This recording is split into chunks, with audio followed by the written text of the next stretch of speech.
He hated it. He said he wanted this stuff. 100 years ago, a new theory about human nature was put forward by Sigmund Freud. He had discovered, he said, primitive sexual and aggressive forces hidden deep inside the minds of all human beings. Forces which, if not controlled, led individuals and societies to chaos and destruction. This series is about how those in power have used Freud's theories to try and control the dangerous crowd in an age of mass democracy. At the heart of the story is not just Sigmund Freud, but other members of the Freud family.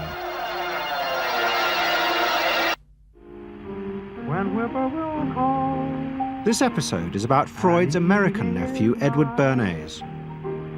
Bernays is almost completely unknown today, but his influence on the 20th century was nearly as great as his uncle's. Because Bernays was the first person to take Freud's ideas about human beings and use them to manipulate the masses.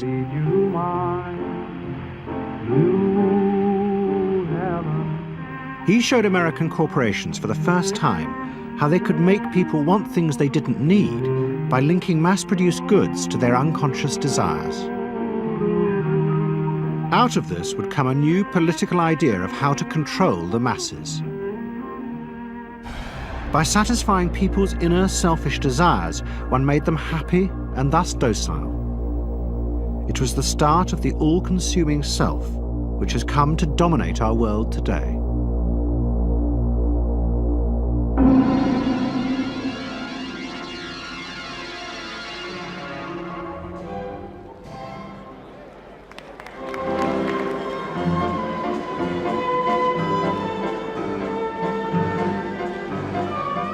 Freud's ideas about how the human mind works have now become an accepted part of society, as have psychoanalysts. Every year, the psychotherapist's ball is held in a grand palace in Vienna. This is the psychotherapy ball. Psychotherapists come, some advanced patients come, or former patients come, and many other people, friends, but also people from the Viennese society who like to go to a nice, elegant, comfortable ball. But it was not always so. 100 years ago, Freud's ideas were hated by Viennese society. At that time, Vienna was the center of a vast empire ruling Central Europe. And to the powerful nobility of the Habsburg court, Freud's ideas were not only embarrassing, but the very idea of examining and analyzing one's inner feelings was a threat to their absolute control. You see, at that time, these people had the power. And of course, you just were not allowed to show your bloody feelings. I mean, you just couldn't. You know, I mean, you couldn't, if you were unhappy. Can you imagine, for instance, you sit somewhere in the country in a castle, you are deeply unhappy, you are a woman. You couldn't go to your maid and cry on her shoulders, or you couldn't go into the village and complain, you know, about your feelings. I mean, you couldn't, it was like selling yourself to somebody. You just couldn't, you know, because they had to respect you. Now, of course, Freud, you see, put that thought very much into question, because you see, to examine yourself, you would have to put a lot of other things into question, your society, everything what surrounds you. And that wasn't a good thing at that time. Why not? Because your self-created empire, to a certain extent, would have fallen into bits much earlier already. But what frightened the rulers of the empire even more was Freud's idea that hidden inside all human beings were dangerous instinctual drives. Freud had devised a method he called psychoanalysis. By analyzing dreams and free association, he had unearthed, he said, powerful sexual and aggressive forces which were the remnants of our animal past. Feelings we repressed because they were too dangerous. Freud devised a method for exploring a hidden part of the mind, which we nowadays call the unconscious, which a part that is totally unknown to our consciousness, that there exists a barrier in all our minds which prevents these hidden and unwelcome impulses of the unconscious from emerging. Good night.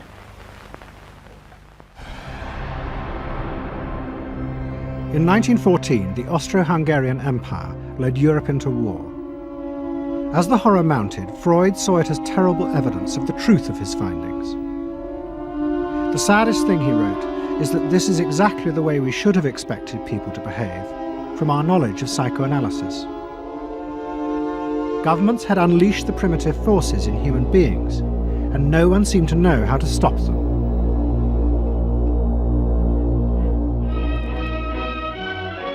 At that time, Freud's young nephew, Edward Bernays, was working as a press agent in America.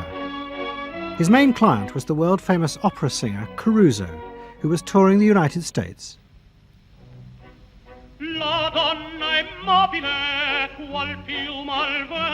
Bernays' parents had emigrated to America 20 years before, but he kept in touch with his uncle and joined him for holidays in the Alps. But Bernays was now about to return to Europe for a very different reason. On the night that Caruso opened in Toledo, Ohio, America announced it was entering the war against Germany and Austria. As a part of the war effort, the US government set up a Committee on Public Information, and Bernays was employed to promote America's war aims in the press. The President, Woodrow Wilson, had announced that the United States would fight not to restore the old empires, but to bring democracy to all of Europe. And Bernays proved extremely skillful in promoting this idea, both at home and abroad. And at the end of the war, he was asked to accompany the President to the Paris Peace Conference. Then, to my surprise, they asked me to go over with Woodrow Wilson to the peace conference. And at the age of 26, I was in Paris for the entire time of the peace conference that was held in the suburb of Paris, and we worked to make the world safe for democracy. That was a big slogan. Wilson's reception in Paris astounded Bernays and the other American propagandists. Their propaganda had portrayed Wilson as a liberator of the people, a man who would create a new world in which the individual would be free. They had made him a hero of the masses. And as he watched the crowd surge around Wilson, Bernays began to wonder whether it would be possible to do the same type of mass persuasion, but in peacetime. When I came back to the United States, I decided that if you could use propaganda for war, you could certainly use it for peace. And propaganda got to be a bad word because of the Germans using it. So what I did was to try to find some other words. So we found the word Council on Public Relations. Bernays returned to New York and set up as a public relations counsel in a small office off Broadway. It was the first time the term had ever been used. Since the end of the 19th century, America had become a mass industrial society, with millions clustered together in the cities. Bernays was determined to find a way to manage and alter the way these new crowds thought and felt. To do this, he turned to the writings of his uncle Sigmund. While in Paris, Bernays had sent his uncle a gift of some Havana cigars. In return, Freud had sent him a copy of his general introduction to psychoanalysis. Bernays read it, and the picture of hidden irrational forces inside human beings fascinated him. He wondered whether he might make money by manipulating the unconscious.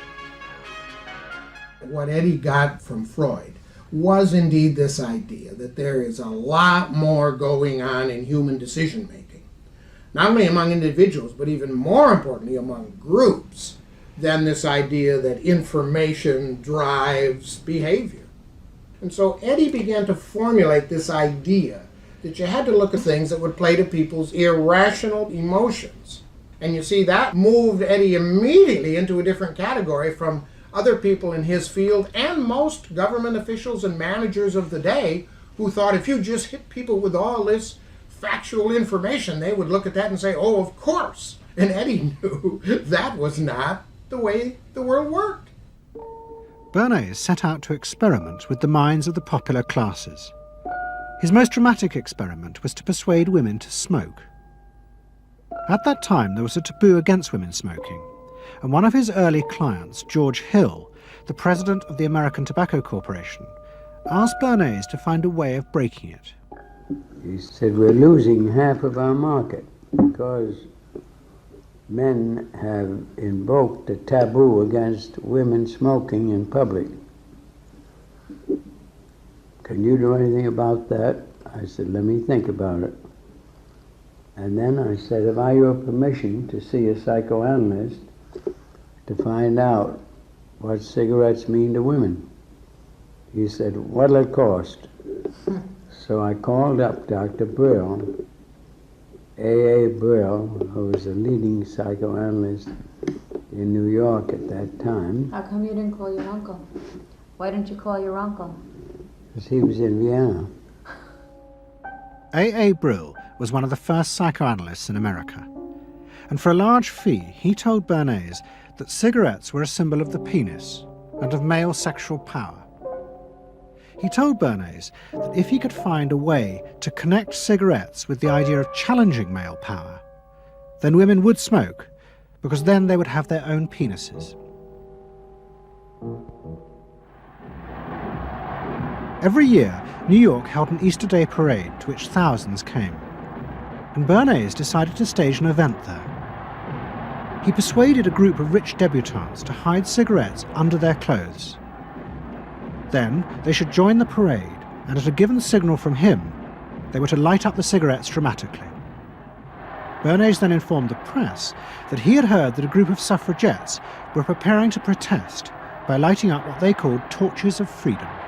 He knew this would be an outcry, and he knew that all of the photographers would be there to capture this moment. And so he was ready with a phrase which was torches of freedom.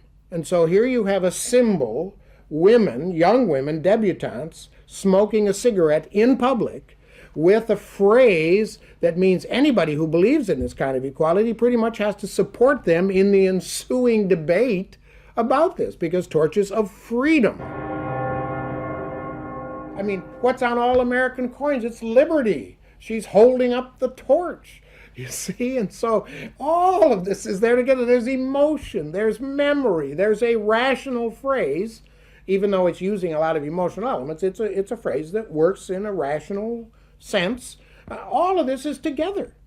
And so the next day, this was not just in all of the New York papers, it was across the United States and around the world. And from that point forward, the sale of cigarettes to women began to rise. He had made them socially acceptable with a single symbolic act.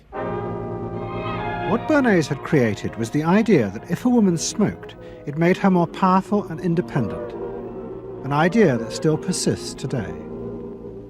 Embrace me, my sweet embrace. It made him realize that it was possible to persuade people to behave irrationally if you link products to their emotional desires and feelings. The idea that smoking actually made women freer was completely irrational, but it made them feel more independent. It meant that irrelevant objects could become powerful emotional symbols of how you wanted to be seen by others. Eddie Bernays saw the way to sell product was not to sell it to your intellect, that you ought to buy an automobile, but that you will feel better about it if you have this automobile. I think he originated that idea, that they weren't just purchasing something, but they were engaging themselves emotionally or personally in the product or service. That it's not, you think you need a new piece of clothing, but you'll feel better with the piece of clothing. That was his contribution in a very real sense. We see it all over the place today, but I think he originated the idea of the emotional connect to a product or service. What Bernays was doing fascinated America's corporations. They had come out of the war rich and powerful, but they had a growing worry. The system of mass production had flourished during the war, and now millions of goods were pouring off production lines. What they were frightened of was the danger of overproduction, that there would come a point when people had enough goods and would simply stop buying. Up until that point, the majority of products were still sold to the masses on the basis of need. While the rich had long been used to luxury goods, for the millions of working-class Americans, most products were still advertised as necessities. Goods like shoes, stockings, even cars were promoted in functional terms for their durability. The aim of the advertisements was simply to show people the product's practical virtues, nothing more.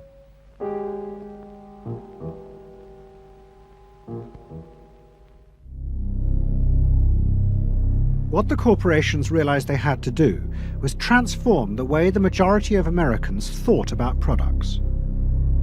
One leading Wall Street banker, Paul Mazur of Lehman Brothers, was clear about what was necessary. "We must shift America," he wrote, "from a needs to a desires culture. People must be trained to desire, to want new things even before the old have been entirely consumed.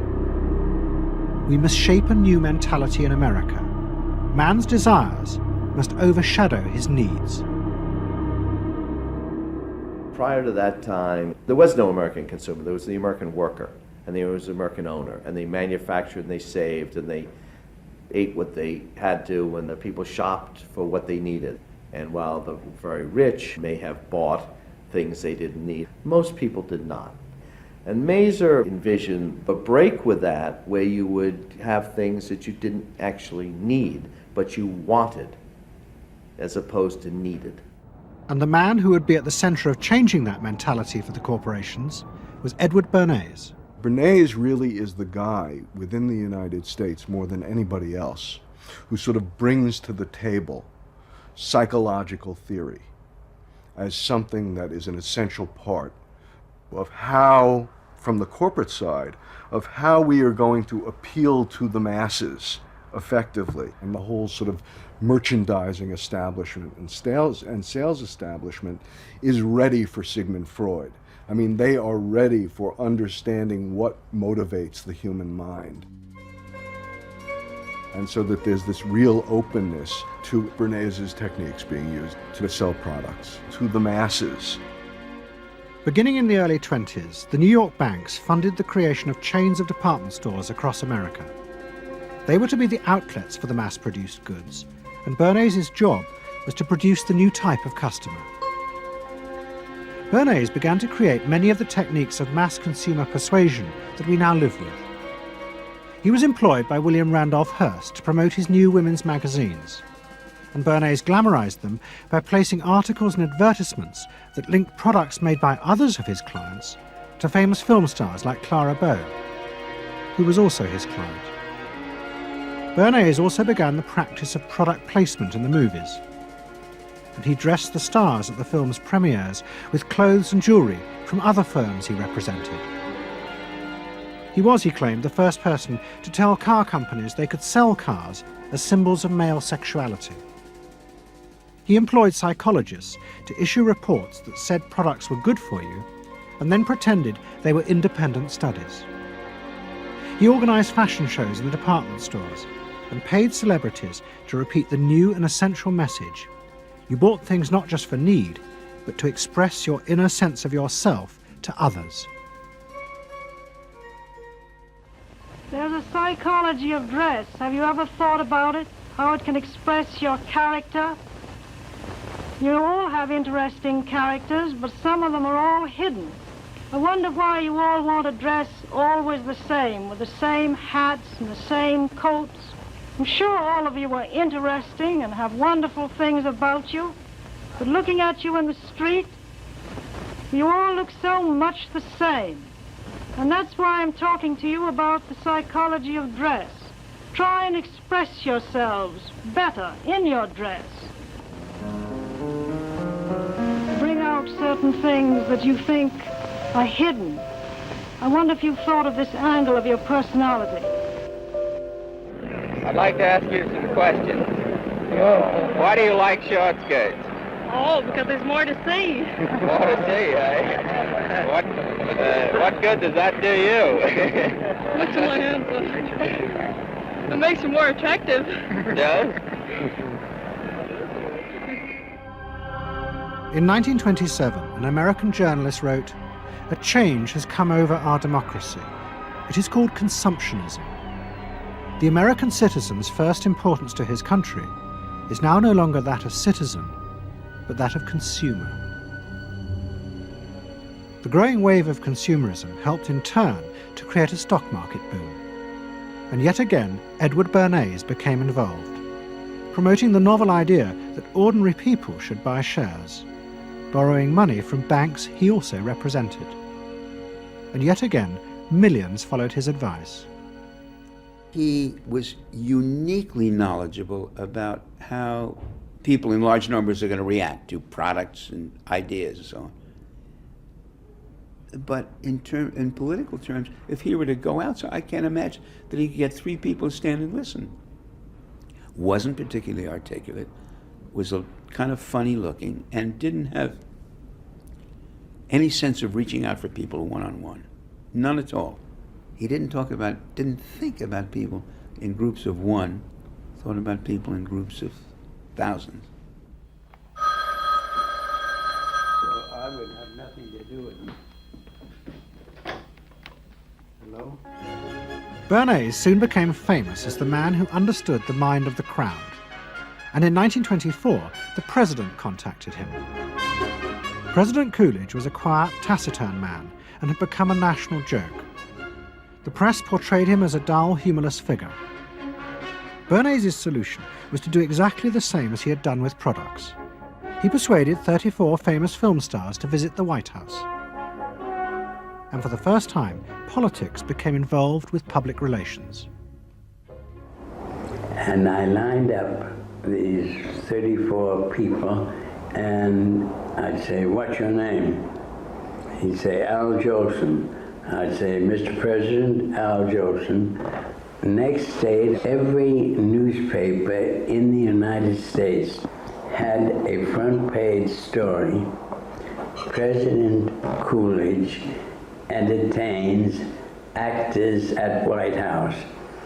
And the Times had a headline which said, "President nearly laughed." And everybody was happy. But while Bernays became rich and powerful in America, in Vienna his uncle was facing disaster. Like much of Europe, Vienna was suffering an economic crisis and massive inflation, which wiped out all of Freud's savings.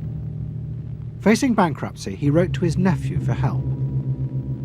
Bernays responded by arranging for Freud's works to be published for the first time in America, and began to send his uncle precious dollars, which Freud kept secretly in a foreign bank account. He was Freud's agent, if you will, to get his books published. Well, of course, once the books were being published, Eddie couldn't help himself but promote these books, see that everybody read them, make them controversial, emphasize the fact that, do you know what Freud says about sex and what he says cigarettes are a symbol of, and so on and so forth? How do you suppose all those stories got out? Certainly the academics weren't spreading these around the country. Eddie Bernays was. Then, when Freud became accepted, well then, of course, to go to a client and say, "Well, Uncle Siggy," see, then that had some cachet. But notice there, first Eddie created Uncle Siggy in the U.S., made him acceptable, secondly, and thirdly, then capitalized on Uncle Siggy. Typical Bernays performance. Bernays also suggested that Freud promote himself in the United States. He proposed his uncle write an article for Cosmopolitan, a magazine that Bernays represented, entitled "A Woman's Mental Place in the Home." Freud was furious. Such an idea, he said, was unthinkable. It was vulgar, and anyway, he hated America. Freud was now becoming increasingly pessimistic about human beings. In the mid-20s, he retreated in the summers to the Alps, sometimes staying in an old hotel, the Pension Moritz in Berchtesgaden. It is now a ruin. Freud began to write about group behaviour, about how easily the unconscious aggressive forces in human beings could be triggered when they were in crowds. Freud believed he had underestimated the aggressive instincts in human beings. They were far more dangerous than he had originally thought. After World War I, Freud was basically a pessimist. He felt that man is an impossible creature, a very, very sadistic and bad species, and did not believe that man can be improved. Man is a ferocious animal, the most ferocious animal that exists. They enjoy torturing and killing, and he didn't like man.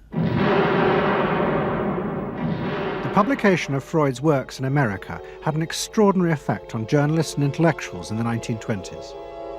What fascinated and frightened them was the picture Freud painted of submerged, dangerous forces lurking just under the surface of modern society.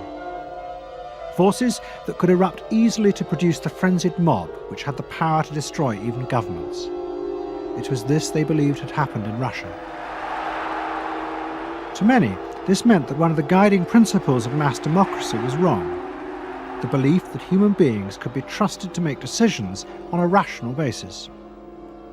The leading political writer, Walter Lippmann, argued that if human beings were in reality driven by unconscious, irrational forces, then it was necessary to rethink democracy. What was needed was a new elite who could manage what he called the bewildered herd. This would be done through psychological techniques that would control the unconscious feelings of the masses. So here you have Walter Lippmann, probably the most influential political thinker in the United States, who is essentially saying that the basic mechanism of the mass mind is unreason, is irrationality, is animality. He believes that the mob in the street, which is how he sees ordinary people, are people who are driven not by their minds but by their spinal cords. The notion of kind of animal drives, unconscious instinctual drives lurking beneath the surface of civilization. And so they started looking towards psychological science as a way of understanding the mechanisms by which the popular mind works, specifically with the goal of figuring out how to understand how to apply those mechanisms to strategies for social control. Edward Bernays was fascinated by Lippmann's arguments and also saw a way to promote himself by using them. In the 1920s, he began to write a series of books which argued that he had developed the very techniques Lippmann was calling for. By stimulating people's inner desires and then sating them with consumer products, he was creating a new way to manage the irrational force of the masses. He called it the engineering of consent. Democracy, to my father, was a wonderful concept, but I don't think he felt that all those publics out there had reliable judgment, and that they very easily might vote for the wrong man or want the wrong thing, so that they had to be guided from above. It's enlightened despotism in a sense.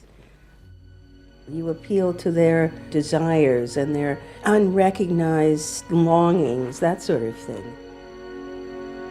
That you can tap into their deepest desires or their deepest fears and use that to your own purposes. And then, in 1928, a president came to power who agreed with Bernays. President Hoover was the first politician to articulate the idea that consumerism had become the central motor of American life. After his election, he told a group of advertisers and public relations men, "You have taken over the job of creating desire and have transformed people into constantly moving happiness machines. machines which have become the key to economic progress. What was beginning to emerge in the 1920s was a new idea of how to run mass democracy. At its heart was the consuming self, which not only made the economy work, but was happy and docile, and so created a stable society. Both Bernays and Littman's concept of managing the masses takes the idea of democracy and it turns it into a palliative. It turns it into giving people some kind of feel-good medication that will respond to an immediate pain or an immediate yearning, but will not alter the objective circumstances one iota. I mean, democracy really, the idea of democracy at its heart was about changing the relations of power that had governed the world for so long. And Bernays' concept of democracy was one of maintaining the relations of power, even if it meant that one needed to sort of stimulate the psychological lives of the public. And in fact, in his mind, that was what was necessary. That if you can keep stimulating the irrational self, then leadership can basically go on doing what it wants to do. Bernays now became one of the central figures in a business elite that dominated American society and politics in the 1920s.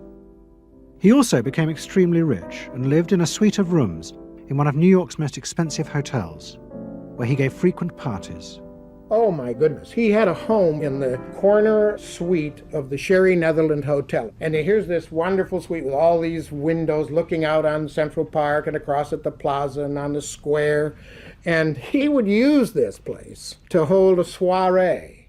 The mayor would come. All the media leaders would come, the political leaders, the business leaders, the people in the arts. I mean, it was a who's who. People wanted to know Eddie Bernays because, you know, he himself became a sort of a famous man, a sort of a magician who could make these things happen. He knows everybody. He knows the mayor and he knows the senator and he calls politicians on the telephone as if he did get literally a high or a bang out of doing what he did. And that's fine, but it can be a little hard on the people around you, especially when you make other people feel stupid.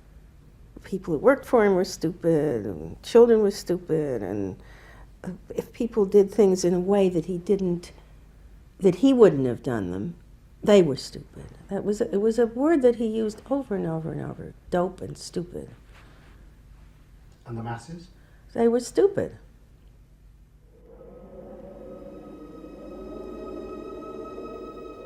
But Bernays' power was about to be destroyed dramatically, and by a type of human irrationality he could do nothing to control.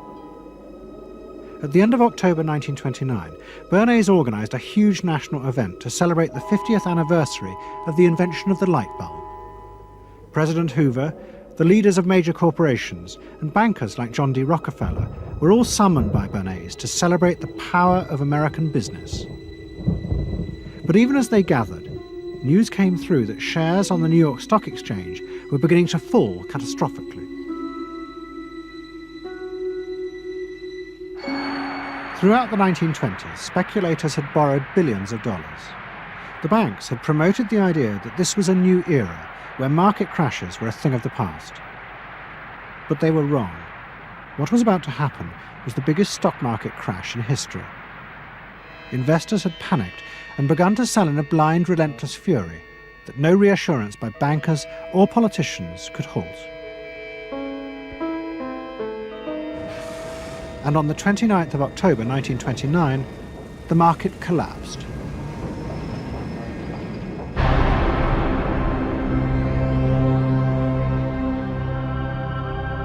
The effect of the crash on the American economy was disastrous. Faced with recession and unemployment, millions of American workers stopped buying goods they didn't need. The consumer boom that Bernays had done so much to engineer disappeared, and he and the profession of public relations fell from favour. Bernays' brief moment of power seemed to be over.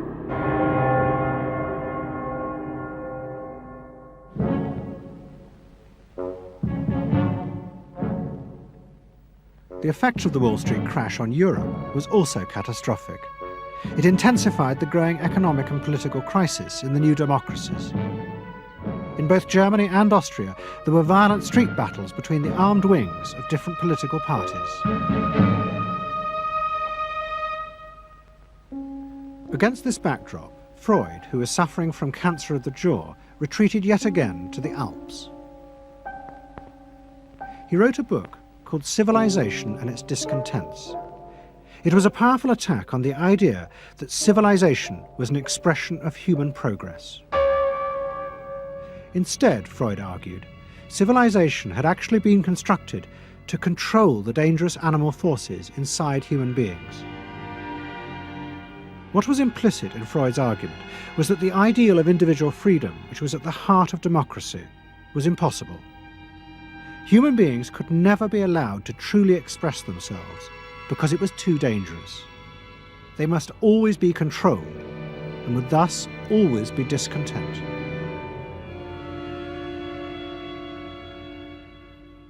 Man doesn't want to be civilized, and he is, civilization brings discontent, but it's necessary to survival.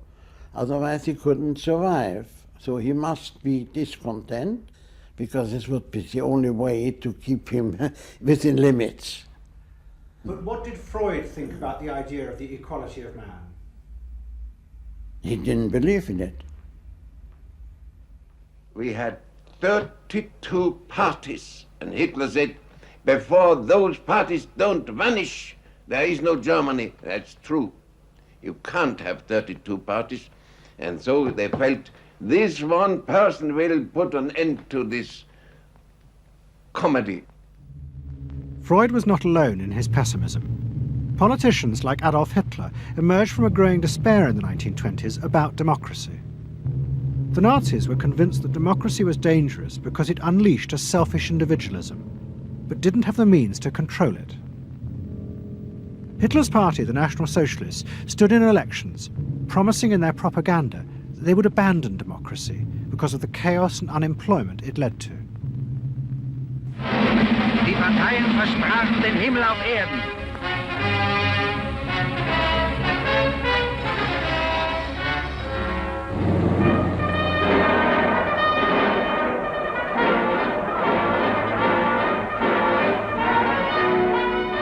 In March 1933, the National Socialists were elected to power in Germany, and they set out to create a society that would control human beings in a different way. One of their first acts was to take control of business. The planning of production would in future be done by the state. The free market was too unstable, as the crash in America had proved. Workers' leisure time was also planned by the state through a new organization called Strength Through Joy. One of its mottos was service, not self.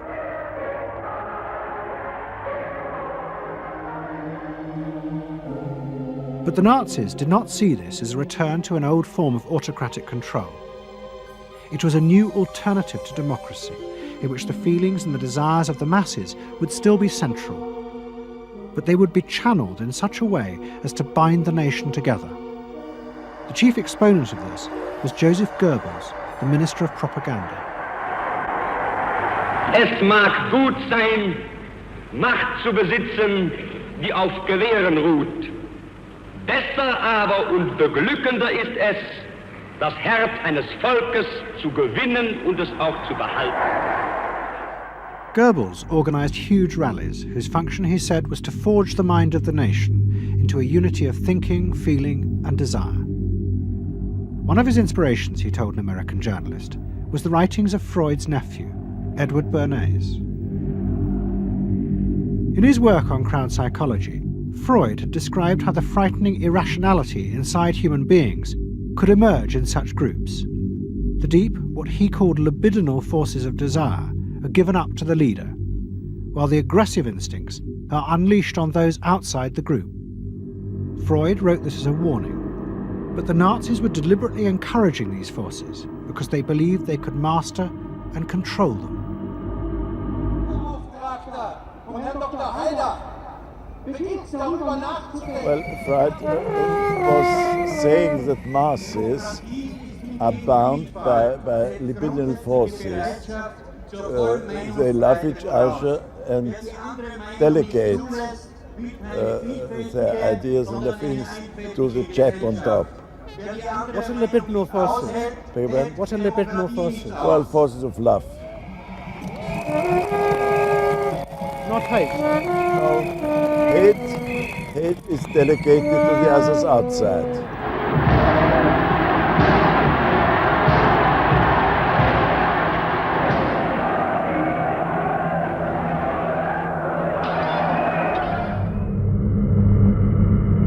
It's the mob.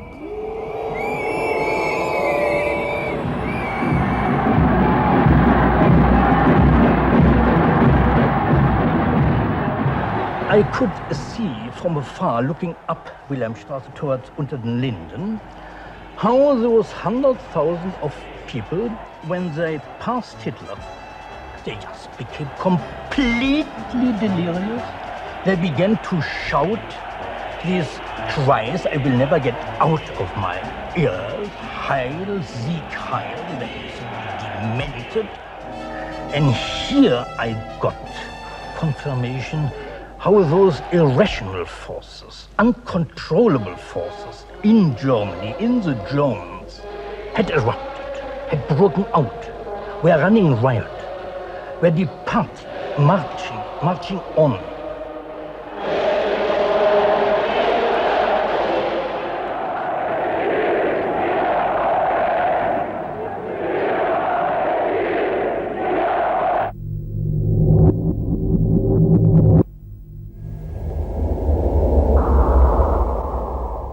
And in America too, democracy was under threat from the force of the angry mob.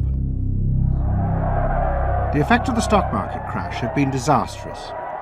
There was growing violence as an angry population took out their frustration on the corporations who were seen to have caused this disaster. Then, in 1932, a new president was elected who was also going to use the power of the state to control the free market.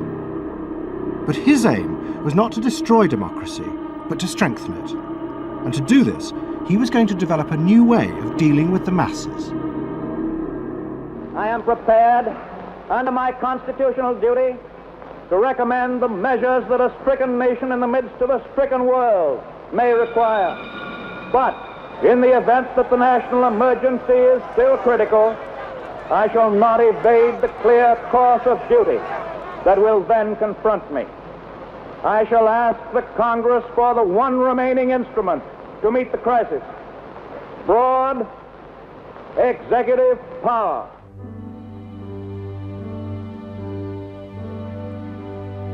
It was the start of what would become known as the New Deal. Roosevelt assembled a group of young technocrats and planners in Washington. He told them that their job was to plan and run giant new industrial projects for the good of the nation. Roosevelt was convinced that the stock market crash had shown that laissez-faire capitalism could no longer run modern industrial economies. It had become the job of government.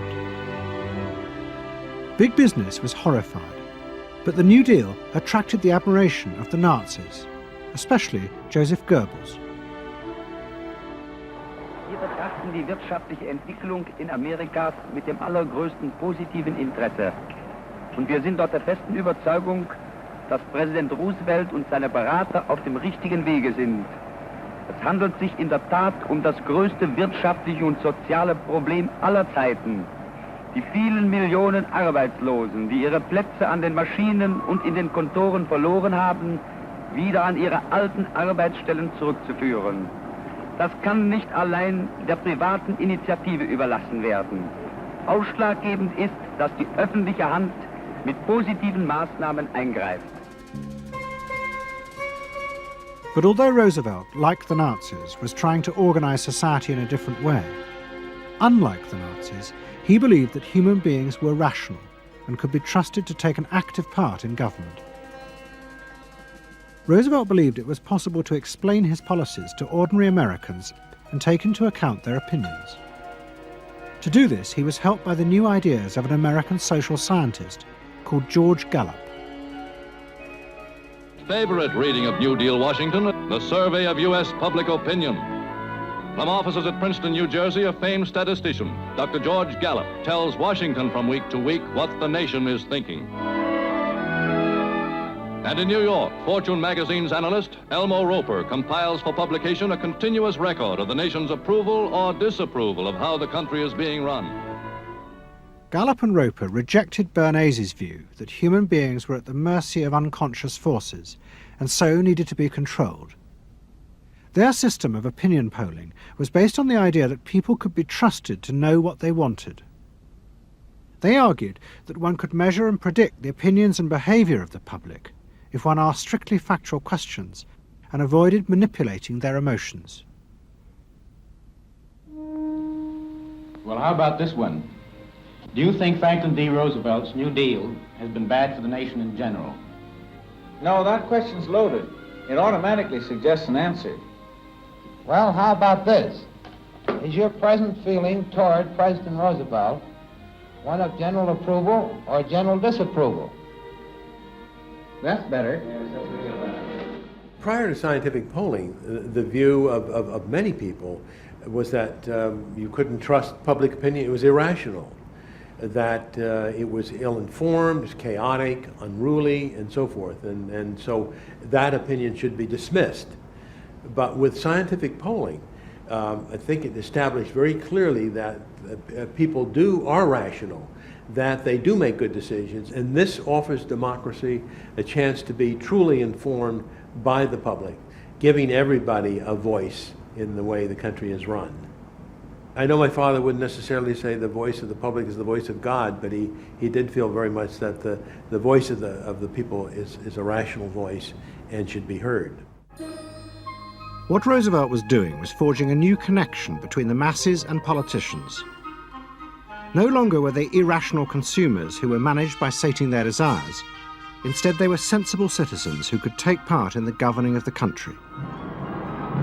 In 1936, Roosevelt stood for re-election. He promised further control over big business. To the corporations, it was the beginning of a dictatorship.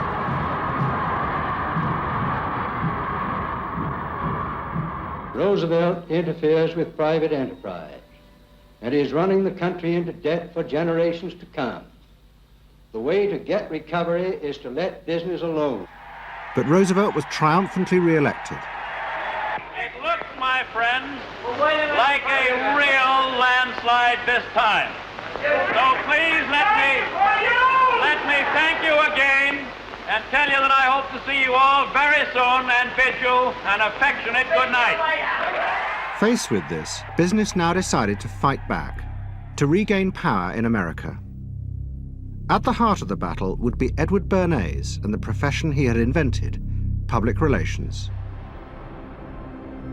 Following that election, business people start to get together and start to carry on discussions, primarily in private, and they start talking to each other about the need to sort of carry on ideological warfare against the New Deal and to sort of reassert the sort of connectedness between the idea of democracy on the one hand and the idea of privately owned business on the other. And so, under the umbrella of an organization which still exists, which is called the National Association of Manufacturers, and whose membership included all of the major corporations of the United States, a campaign is launched explicitly designed to create emotional attachments between the public and big business. It's Bernays' techniques being used on a grand scale. I mean, totally.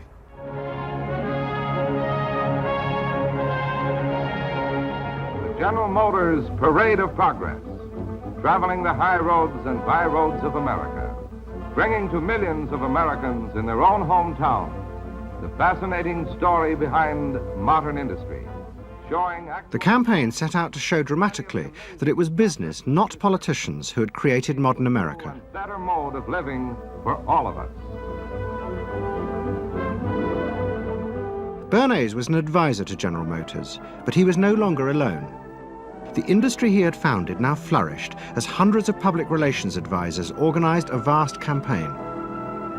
They not only used advertisements and billboards, but managed to insinuate their message into the editorial pages of the newspapers.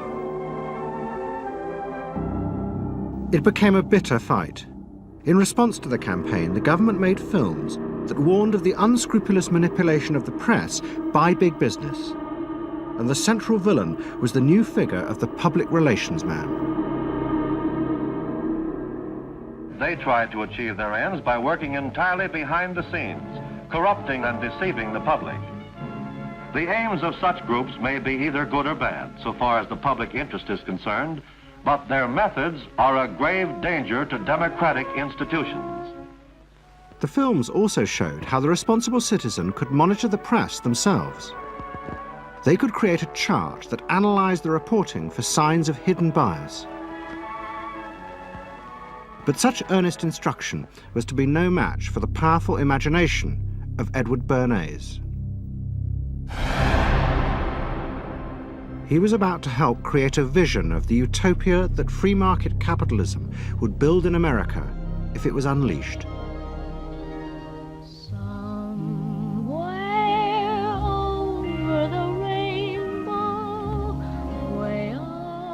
In 1939, New York hosted the World's Fair.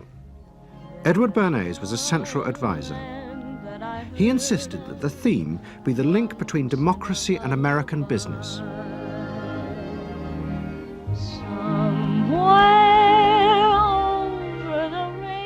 At the heart of the fair was a giant white dome that Bernays named Democracity. And the central exhibit was a vast working model of America's future, constructed by the General Motors Corporation.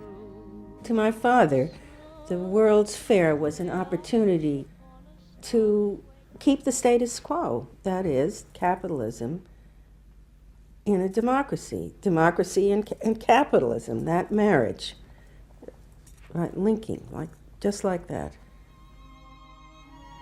He did that by manipulating people and getting them to think that you couldn't have real democracy in anything but a capitalist society, which was capable of doing anything, of creating these wonderful highways, of making, moving pictures inside everybody's house, of telephones that didn't need cords, of sleek roadsters. I mean, it was consumerist, but at the same time, you inferred that in a funny way, democracy and capitalism went together. The World's Fair was an extraordinary success and captured America's imagination. The vision it portrayed was of a new form of democracy, in which business responded to people's innermost desires in a way politicians could never do. But it was a form of democracy that depended on treating people not as active citizens, as Roosevelt did, but as passive consumers.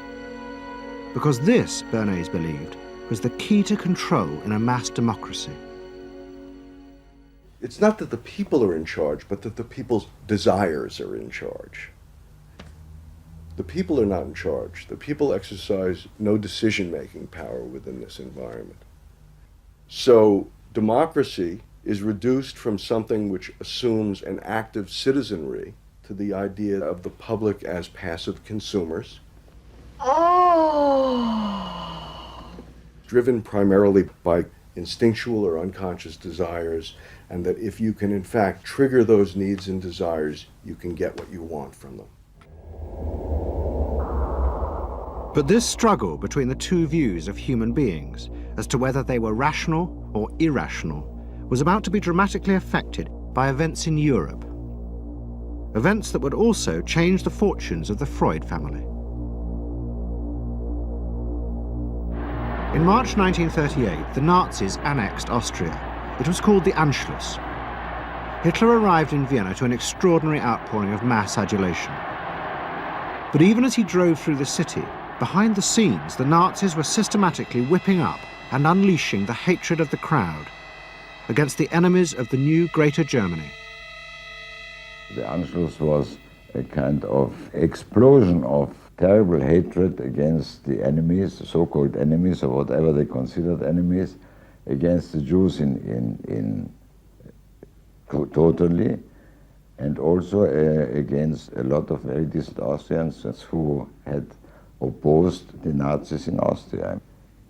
They said it's legitimate now, you can do what you want, so they did it. Stealing, robbing and killing, I can't say it otherwise. And human depravity, of course, is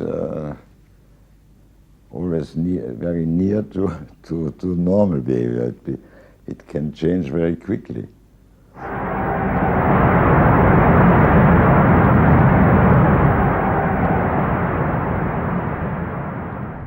As the violence and assassinations raged in Vienna, Freud decided he had to leave.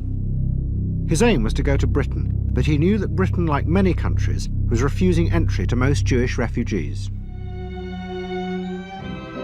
But help came from the leading psychoanalyst in Britain, Ernest Jones. He was in the same ice skating club as the Home Secretary, Sir Samuel Hoare, and Jones persuaded Hoare to issue Freud a British work permit. And in May 1938, Freud, his daughter Anna, and other members of his family set off for London.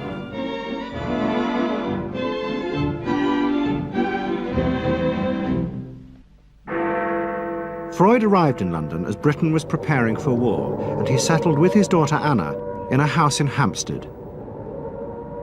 But Freud's cancer was now far advanced, and in September 1939, just 3 weeks after the outbreak of war, he died.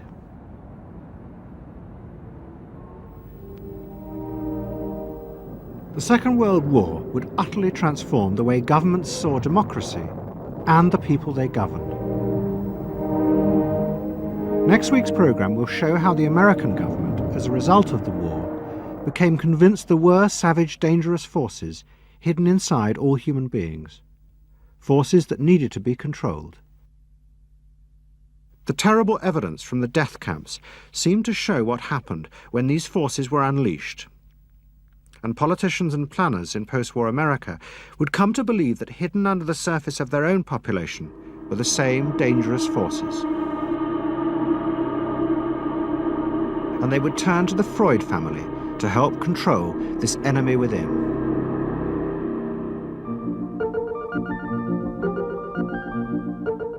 And ever adaptable, Edward Bernays would work not just for the American government, but the CIA. And Sigmund Freud's daughter, Anna, would also become powerful in the United States because she believed that people could be taught to control the irrational forces within them. Out of this would come vast government programs to manage the inner psychological life of the masses.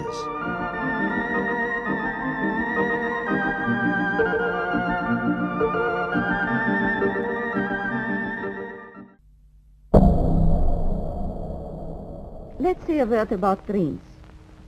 We all have thoughts which we never knew we had. They are too uncomfortable, too incompatible with our adult self to be remembered. Yet they are often disturbing, rumbling under the surface like lava in a volcano. The dream is the royal road to these thoughts, the royal road to the unconscious. This is the story of how Sigmund Freud's ideas about the unconscious mind were used by those in power in post-war America to try and control the masses. Politicians and planners came to believe that Freud was right to suggest that hidden deep within all human beings were dangerous and irrational desires and fears. They were convinced that it was the unleashing of these instincts that had led to the barbarism of Nazi Germany. To stop it ever happening again, they set out to find ways to control this hidden enemy within the human mind.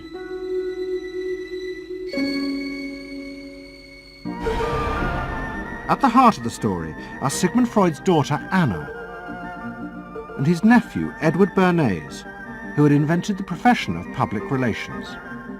Their ideas were used by the US government, big business and the CIA to develop techniques to manage and control the minds of the American people.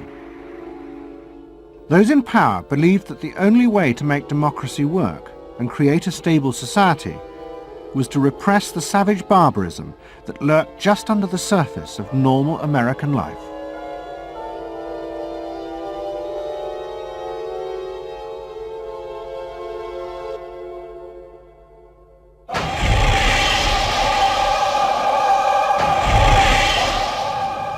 story begins in the middle of the fierce fighting of the Second World War.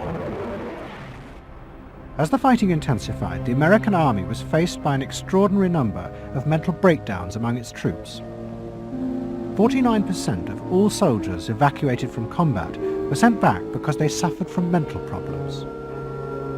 In desperation, the army turned to the new ideas of psychoanalysis. They made a film record of the experiment using hidden cameras. It says here on your record that you had headaches and that you had crying spells. Yes, sir. I believe in your profession is called nostalgia. In other words, homesickness. Yes, sir. It was induced when, shortly before the war, I received a picture of my sweetheart. Yes.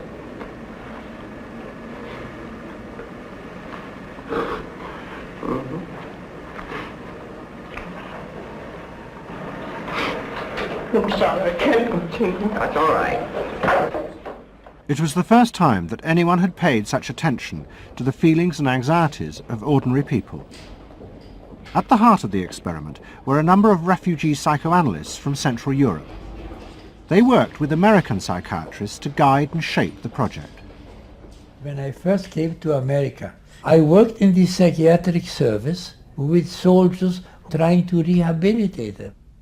And I traveled in the train from the East Coast to the West Coast. I was enormously curious what goes on in all of those little towns that the train is passing. After my years in the army, I knew exactly what everybody was doing in the little towns.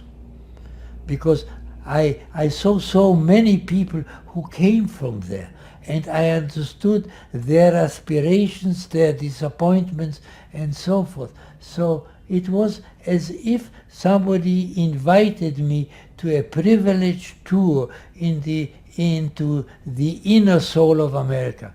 I'm not doing this deliberately, so Of course please you're believe not. me. I do believe you. A display of emotion is sometimes very helpful. I hope so, sir. Sure, it gets it off the chest. Well, sir, to be perfectly honest with you, I'm very much in love with my sweetheart. She has been the one person that gave me a sense of importance, and that through her cooperation with me, we were able to surmount so many obstacles. Take it easy now, just talk to... The psychoanalysts used techniques developed by Freud to take the men back into their past. They became convinced that the breakdowns were not the direct result of fighting. The stress of combat had merely triggered old childhood memories. These were memories of the men's own violent feelings and desires, which they had repressed because they were too frightening. Think deeply. Let's go back. When was it you... To the psychoanalysts, it was overwhelming proof of Freud's theory that underneath human beings were driven by primitive, irrational forces. You want that? World War II was a major shattering experience because I discovered the enormous role of the irrational in the lives of most people. That I can say, that I learned that the ratio between the irrational and the rational in America is very much in favor of the irrational. That there is much greater unhappiness, much more suffering, much more. A sadder country than one would imagine it from the advertisements that you get. A much more problematic country. Victory in the Second World War was celebrated as a triumph of democracy. But in private, many policymakers were worried about the implications of the analysis of the soldiers. It seemed to show that underneath every American were irrational, violent drives. What had happened in Germany seemed to bear this out. The complicity of so many ordinary Germans in mass killings during the war showed just how easily these forces could break through and overwhelm democracy.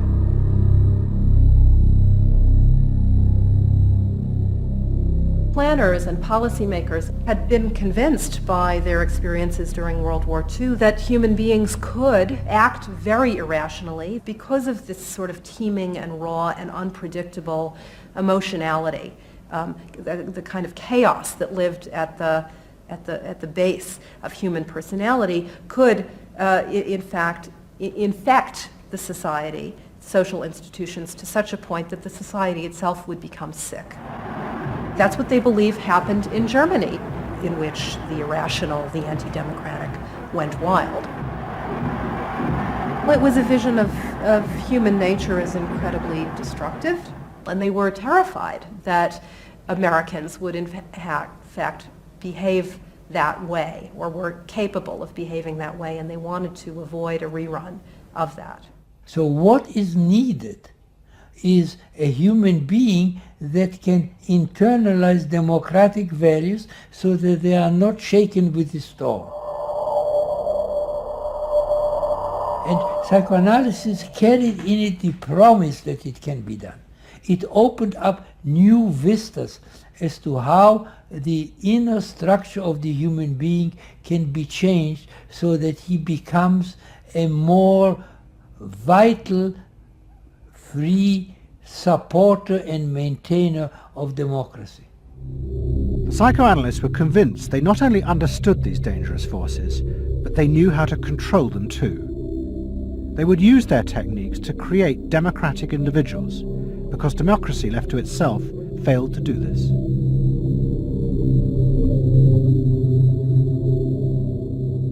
The source of this idea was not only Sigmund Freud, but his youngest daughter, Anna.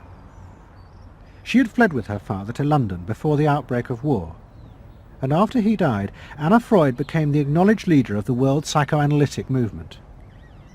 She saw her job as to fulfill her father's dream of making his ideas accepted throughout the world. At the center of the Freud movement stood Tante Anna, because she managed to work herself into that position. She was recognized as that, and not just because she was the daughter. She worked on that. She was rather forbidding. She was not, to me, a warm person, not an aunt you could kiss or put your arms around. Not at all. And her whole life rotated around the spreading of psychoanalysis. Freud himself had seen the role of psychoanalysis as allowing people to understand their unconscious drives. But Anna Freud believed it was possible to teach individuals how to control these inner forces. She had come to believe this through analysing children, above all the children of her close friend, Dorothy Burlingham. Dorothy Burlingham was an American millionairess who in the 1920s fled a failed marriage and brought her children to Anna Freud in Vienna. They were suffering terrible anxieties and aggression, but Anna Freud was convinced she could free them from this by changing the world around them. She thought that she could come in and into their environment, essentially, because they were children, you see. They didn't have independent lives of their own. She could go talk to the parents or the mother. She could go to the schools. She could influence their real world, the actual external world, to change their lives and to help them. And to change them as people? I think that was part of what her idea was, is that she felt that she could change them. From her analysis of the Burlingham children, Anna Freud developed a theory of how to help them control their inner drives. She believed that if, as well as psychotherapy, they were also encouraged to adapt to a good family and social environment, then the conscious part of their mind, the ego, would be strengthened in its struggle to control the unconscious. Anna Freud's aim was simply to help the children. But it was always the psychoanalyst who decided what was the right environment and the appropriate behaviour for the children. And often as not, this reflected the social mores of the time.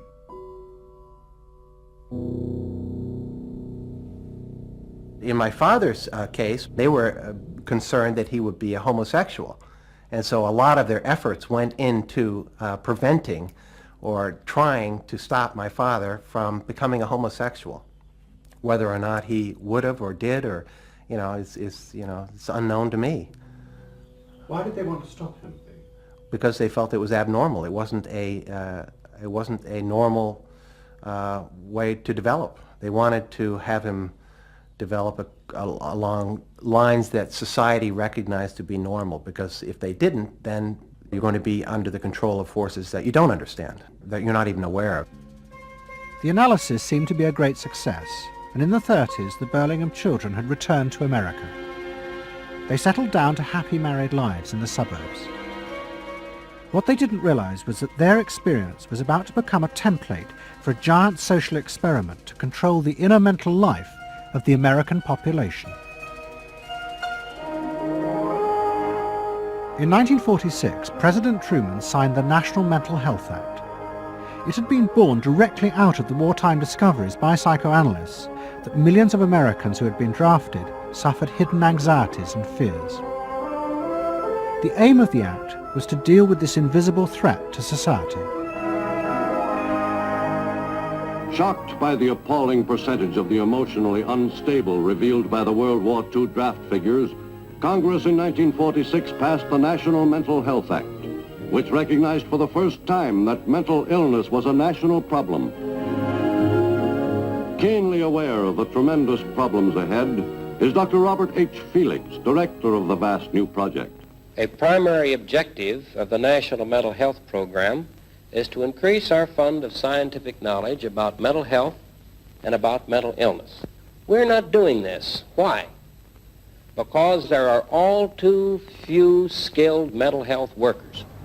Two of the principal architects of the Act were the Menninger brothers, Carl and Will. Will had run the wartime psychotherapy experiments, and now he and his brother began to train hundreds of new psychiatrists. The Menningers were convinced that it would be possible to apply Anna Freud's ideas on a wide scale, and to adults as well as children. The psychiatrist's job would be to teach ordinary Americans how to control their unconscious drives. Psychoanalysis could be used to make a better society. They said psychoanalytic thinking could make for the betterment of society, because you could change the way the mind functioned. And you could take the ways in which people did hurtful things to themselves and others and alter them by enlarging their understanding. And this was the vision psychoanalysis brought. That you could really change people. That you could really change people.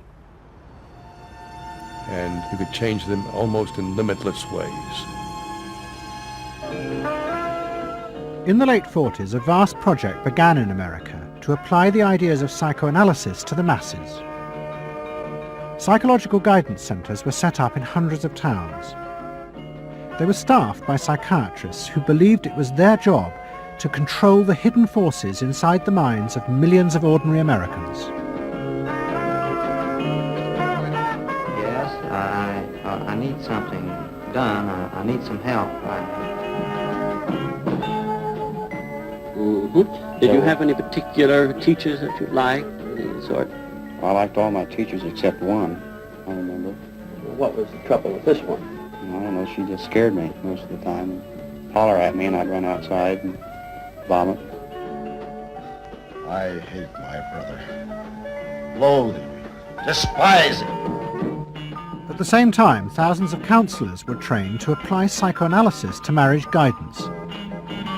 And social workers were sent out to visit people's homes and advise on the psychological structure of family life. Behind all this was the fundamental idea of Anna Freud's, that if people were encouraged to conform to the accepted patterns of family and social life, then their ego would be strengthened. They would be able to control the dangerous forces within them. When your emotions control your actions, it affects not only yourself, but the people around you. And if this sort of flare-up is repeated often, it might lead to a permanently warped personality. You can control the fire of your emotions so that your personality becomes more pleasant. So we expect that someone who's been through that experience to be much more insightful, much more understanding, and a much better regulated person. And what happens to the guy? And regulation includes being able to let go, as it were, to enjoy a football game or a soccer game.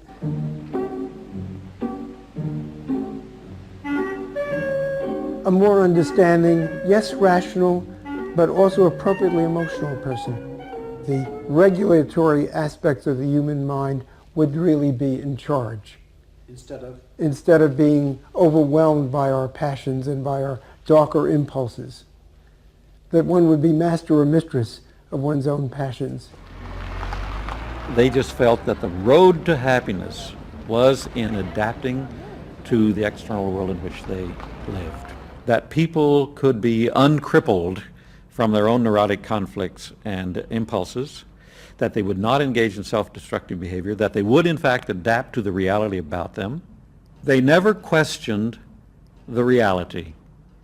They never questioned that it might itself be a source of evil or something to which you could not adapt without compromise or without suffering or without exploiting yourself in some way.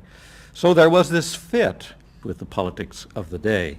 And a balance of emotions is important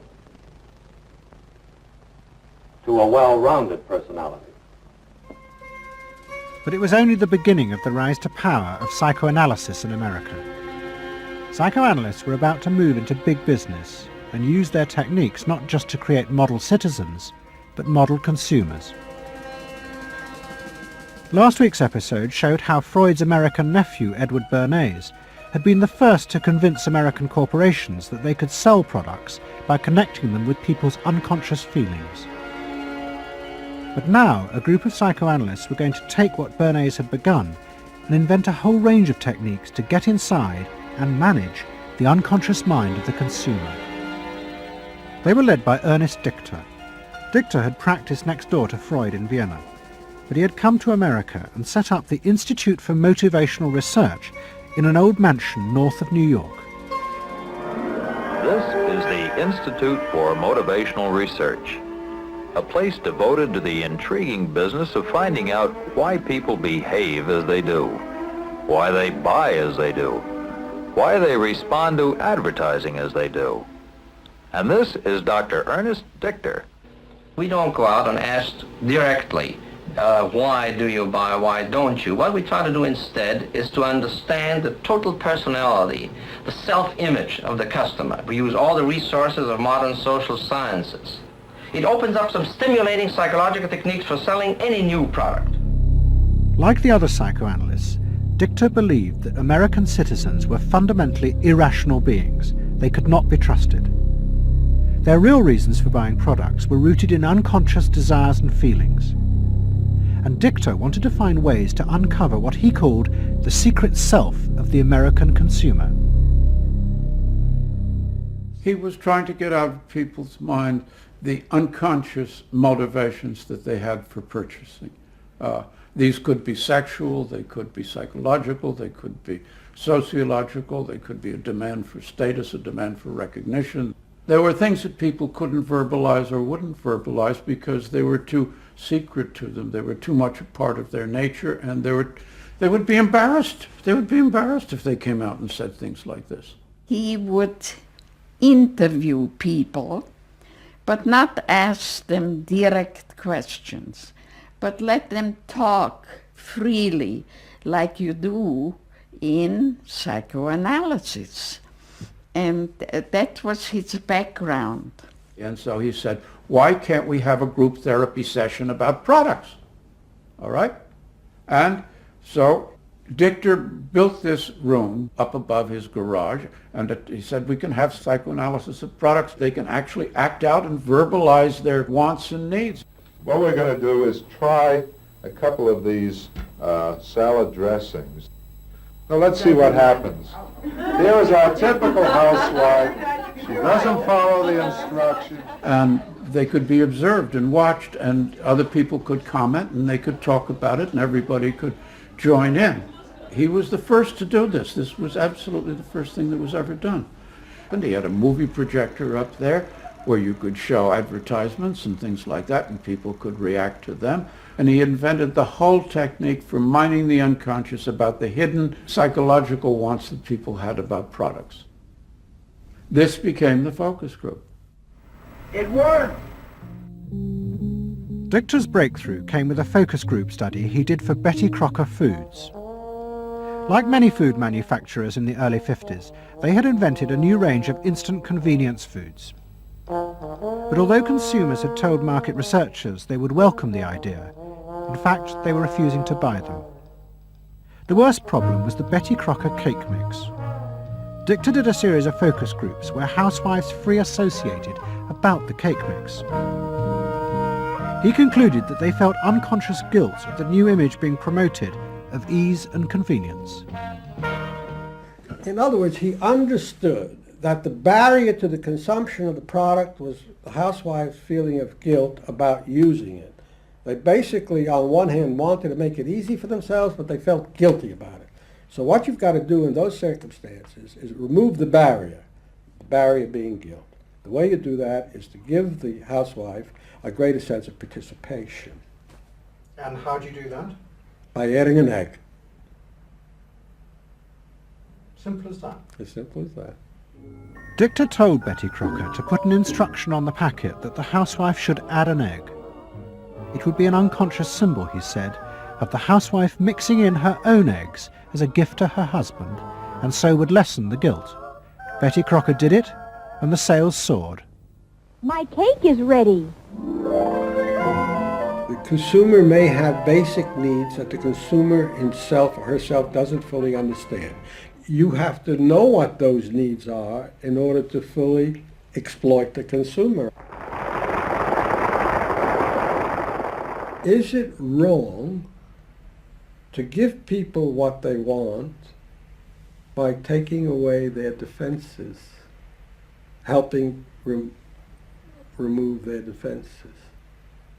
It seems so much longer than last year. It is. Nearly 4 inches longer in some models. Oh! Dichter's success led to a rush by corporations and advertising agencies to employ psychoanalysts. They became known as the Depth Boys, and they promised to show companies how to make millions by connecting their products with people's hidden desires. Dichter himself became a millionaire, famous for inventing slogans like "a tiger in your tank." Even the marketing of the Barbie doll came from a children's focus group. And so it goes. But Dichter was convinced that this was far more than just selling. Like Anna Freud, he believed that the environment could be used to strengthen the human personality. And products had the power both to sate inner desires and give people a feeling of common identity with those around them. It was a strategy for creating a stable society. Dichter called it the strategy of desire. To understand a stable citizen, you have to know that modern man quite often tries to work off his frustrations by spending on self-gratification. Modern man is eternally ready to fill out his self-image by purchasing products which complement it. If you identify yourself with a product, it can have a therapeutic value. It improves your self-image and you become a more secure person and you have suddenly this confidence of going out in the world and doing what you want successfully. Berners believed that that would then improve the whole of our society and become the best society on this planet.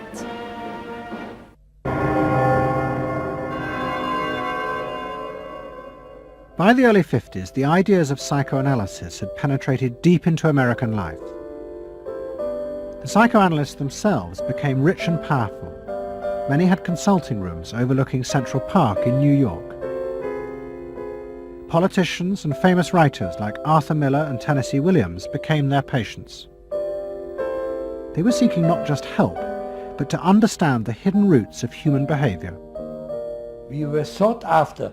Washington was interested in what we think. You know, the important writers, important politicians were undergoing psychoanalysis. It was, we had waiting lists because there were so many patients that wanted to be analyzed. So it gave us a little bit of a swellhead. And And as the psychoanalysts' ideas took hold in America, a new elite began to emerge, in politics, social planning, and in business. What linked this elite was the assumption that the masses were fundamentally irrational. To make a free market democracy like America work, one had to use psychological techniques to control mass irrationality.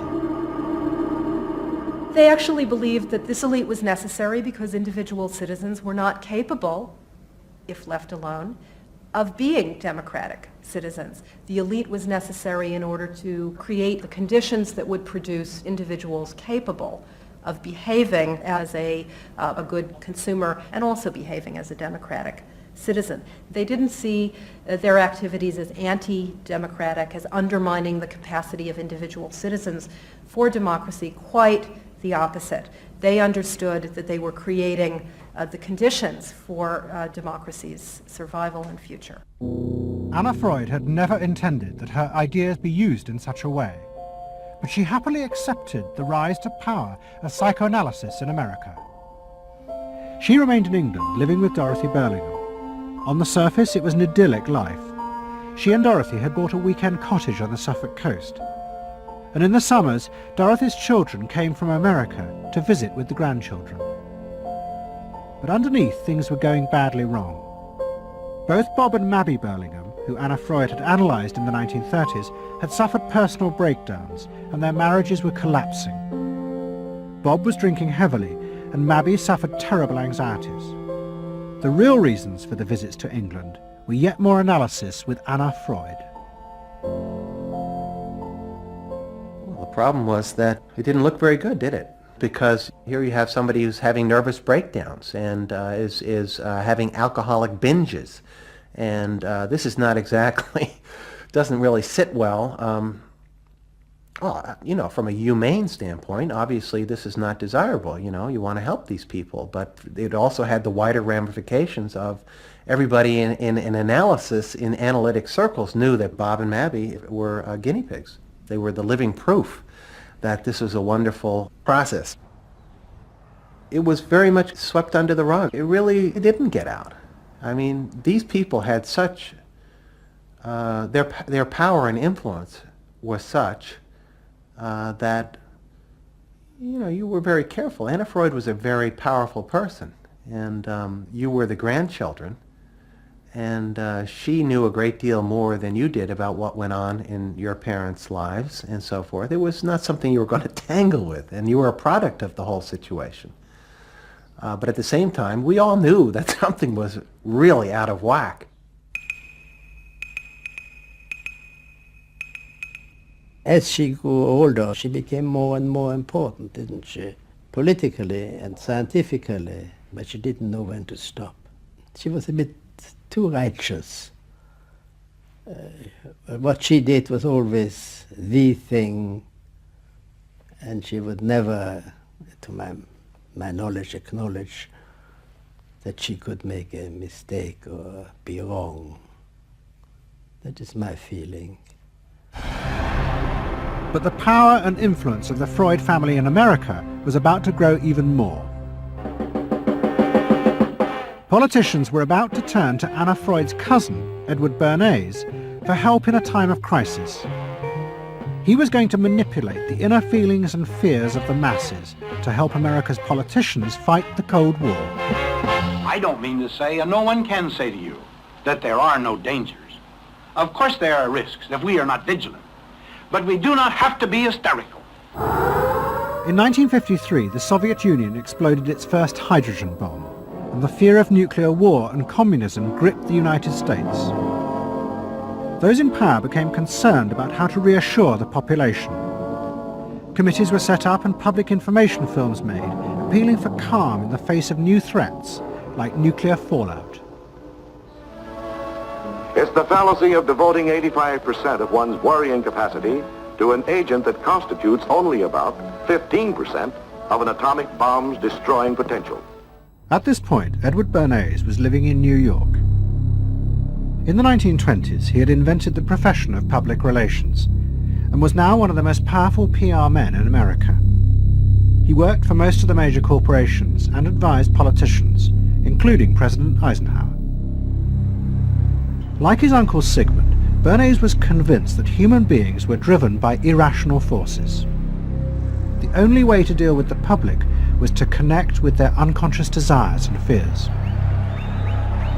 Bernays argued that instead of trying to reduce people's fear of communism, one should actually encourage and manipulate the fear, but in such a way as it became a weapon in the Cold War. Rational argument was fruitless. What my father understood about groups is that they are manipulable, they're malleable, and that you can tap into their deepest desires or their deepest fears and use that to your own purposes. I don't think he felt that all those publics out there had reliable judgment, that they very easily might vote for the wrong man or want the wrong thing, so that they had to be guided from above. One of Bernays' main clients was the giant United Fruit Company. They owned vast banana plantations in Guatemala in Central America. For decades, United Fruit had controlled the country through pliable dictators. It was known as a banana republic. But in 1950, a young officer, Colonel Arbenz, was elected president. He promised to remove United Fruit's control over the country. And in 1953, he announced the government would take over much of their land. It was a massively popular move, but a disaster for United Fruit, and they turned to Bernays to help get rid of Arbenz. United Fruit brings in Bernays, and he basically understood that what United Fruit Company had to do was change this from being a popularly elected government that was doing some things that were good for the people there into this being very close to the American shore, a threat to American democracy, that it being at a time in the Cold War when Americans responded to issues of the Red Scare and what communism might do, he was trying to transform this and brilliantly did transform it into an issue of a communist threat very close to our shores, taking United Fruit again as a commercial client out of the picture and making it look like a question of American democracy, American values being threatened. In reality, Arbenz was a democratic socialist with no links to Moscow. But Bernays set out to turn him into a communist threat to America. He organized a trip to Guatemala for influential American journalists. Few of them knew anything about the country or its politics. Bernays arranged for them to be entertained and to meet selected Guatemalan politicians who told them that Arbenz was a communist controlled by Moscow. During the trip, there was also a violent anti-American demonstration in the capital. Many of those who worked for United Fruit were convinced it had been organized by Bernays himself. He also created a fake independent news agency in America called the Middle American Information Bureau. It bombarded the American media with press releases saying that Moscow was planning to use Guatemala as a beachhead to attack America. All of this had the desired effect. In Guatemala, the Jacob Arbenz regime became increasingly communistic after its inauguration in 1951. Communists in the Congress and high governmental positions controlled major committees, labor and farm groups, and propaganda facilities. They agitated and led in demonstrations against neighboring countries and the United States. What was profoundly new in terms of what Bernays did is he took this menace to our backyard in Guatemala. For the first time, we saw Reds a couple hundred miles from New Orleans who Eddie Bernays had us believing were a true threat to us, that it was going to be a Soviet outpost in our backyard. But what Bernays was doing was not just trying to blacken the Arbenz regime. He was part of a secret plot. President Eisenhower had agreed that America should topple the Arbenz government, but secretly. The CIA were instructed to organize a coup. Working with the United Fruit Company, the CIA trained and armed a rebel army and found a new leader for the country called Colonel Armas. The CIA agent in charge was Howard Hunt, later one of the Watergate burglars.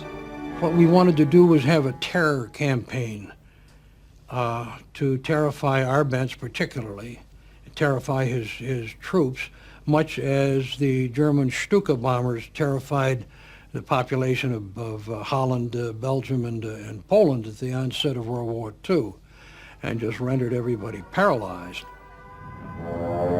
As planes flown by CIA pilots dropped bombs on Guatemala City, Edward Bernays carried on his propaganda campaign in the American press. He was preparing the American population to see this as the liberation of Guatemala by freedom fighters for democracy. He totally understood that the coup would happen when the public and the press, when conditions in the public and the press allowed for a coup to happen, and he created those conditions. He was totally savvy in terms of just what he was helping create there in terms of this overthrow. But ultimately he was reshaping reality, reshaping public opinion in a way that's undemocratic and manipulative. On June the 27th, 1954, Colonel Arbenz fled the country, and Armas arrived as the new leader. Within months, Vice President Nixon visited Guatemala. In an event staged by United Fruit's PR department, he was shown piles of Marxist literature that had been found, it was said, in the presidential palace. This is the first time in the history of the world that the communist government has been overthrown by the people. And for that we congratulate you and the people of Guatemala for the support they have given. And we are sure that under your leadership, supported by the people whom I have met by the hundreds on my visit to Guatemala, that Guatemala is going to enter a new era in which there will be prosperity for the people together with liberty for the people. Thank you very much for allowing us to see this exhibit of communism in Guatemala. You're welcome. And for dinner, see what Mother has for dessert. Banana gingerbread shortcake. Just another of the many tempting ways in which this nutritious fruit can be prepared. So now that you've seen where bananas come from before they reach your table, our journey to Banana Land is ended. We hope you enjoyed the trip. We know you like bananas. Bernays had manipulated the American people, but he had done so because he, like many others at the time, believed that the interests of business and the interests of America were indivisible, especially when faced with the threat of communism. But Bernays was convinced that to explain this rationally to the American people was impossible, because they were not rational. Instead, one had to touch on their inner fears and manipulate them in the interests of a higher truth. He called it the engineering of consent. He was doing it for the American way of life, and to which he was devoted, sincerely devoted. And yet he felt the people were really pretty stupid. And that's the paradox. If you don't leave it up to the people themselves, but force them to choose what you want them to choose, however subtly, then it's not democracy anymore. It's something else. It's being told what to do. It's that old authoritarian thing. But the idea that it was necessary to manipulate the inner feelings of the American population in the interests of fighting the Cold War now began to take root in Washington. Above all, in the CIA, who were going to take it much further.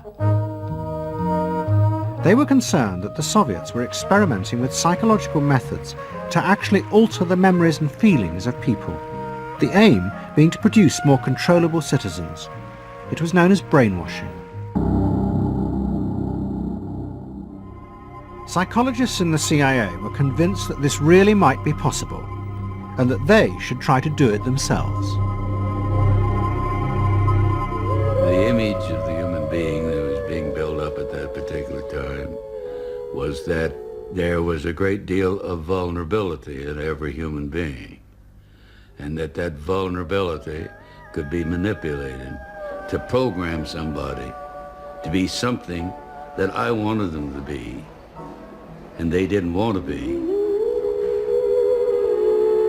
That you could manipulate people in such a way that they could be automatons, if you will, for whatever your own purposes were. This was the image that people thought was possible. In the late 50s, the CIA poured millions of dollars into the psychology departments of universities across America. They were secretly funding experiments on how to alter and control the inner drives of human beings. The most notorious of these experiments was run by the head of the American Psychiatric Association, Dr. Ewan Cameron. Like many psychiatrists at that time, Cameron was convinced that inside human beings were dangerous forces which threatened society. But he believed that it was possible not just to control these forces, but actually remove them. He thought that psychiatry should not just concentrate on sick people, mentally ill, but should actually go into government, that politicians should listen to psychiatrists. Psychiatrists should be in every parliament and should direct and monitor political activities, because they knew in a rational, scientific way what was good for people. Cameron had set up a clinic in a hospital in Montreal called the Allen Memorial. It is now long since closed down. Cameron took patients who suffered a wide range of mental problems. His theory was that these resulted from forgotten or repressed memories. But he was impatient with the idea of using psychotherapy to uncover them. Instead, he would simply wipe them.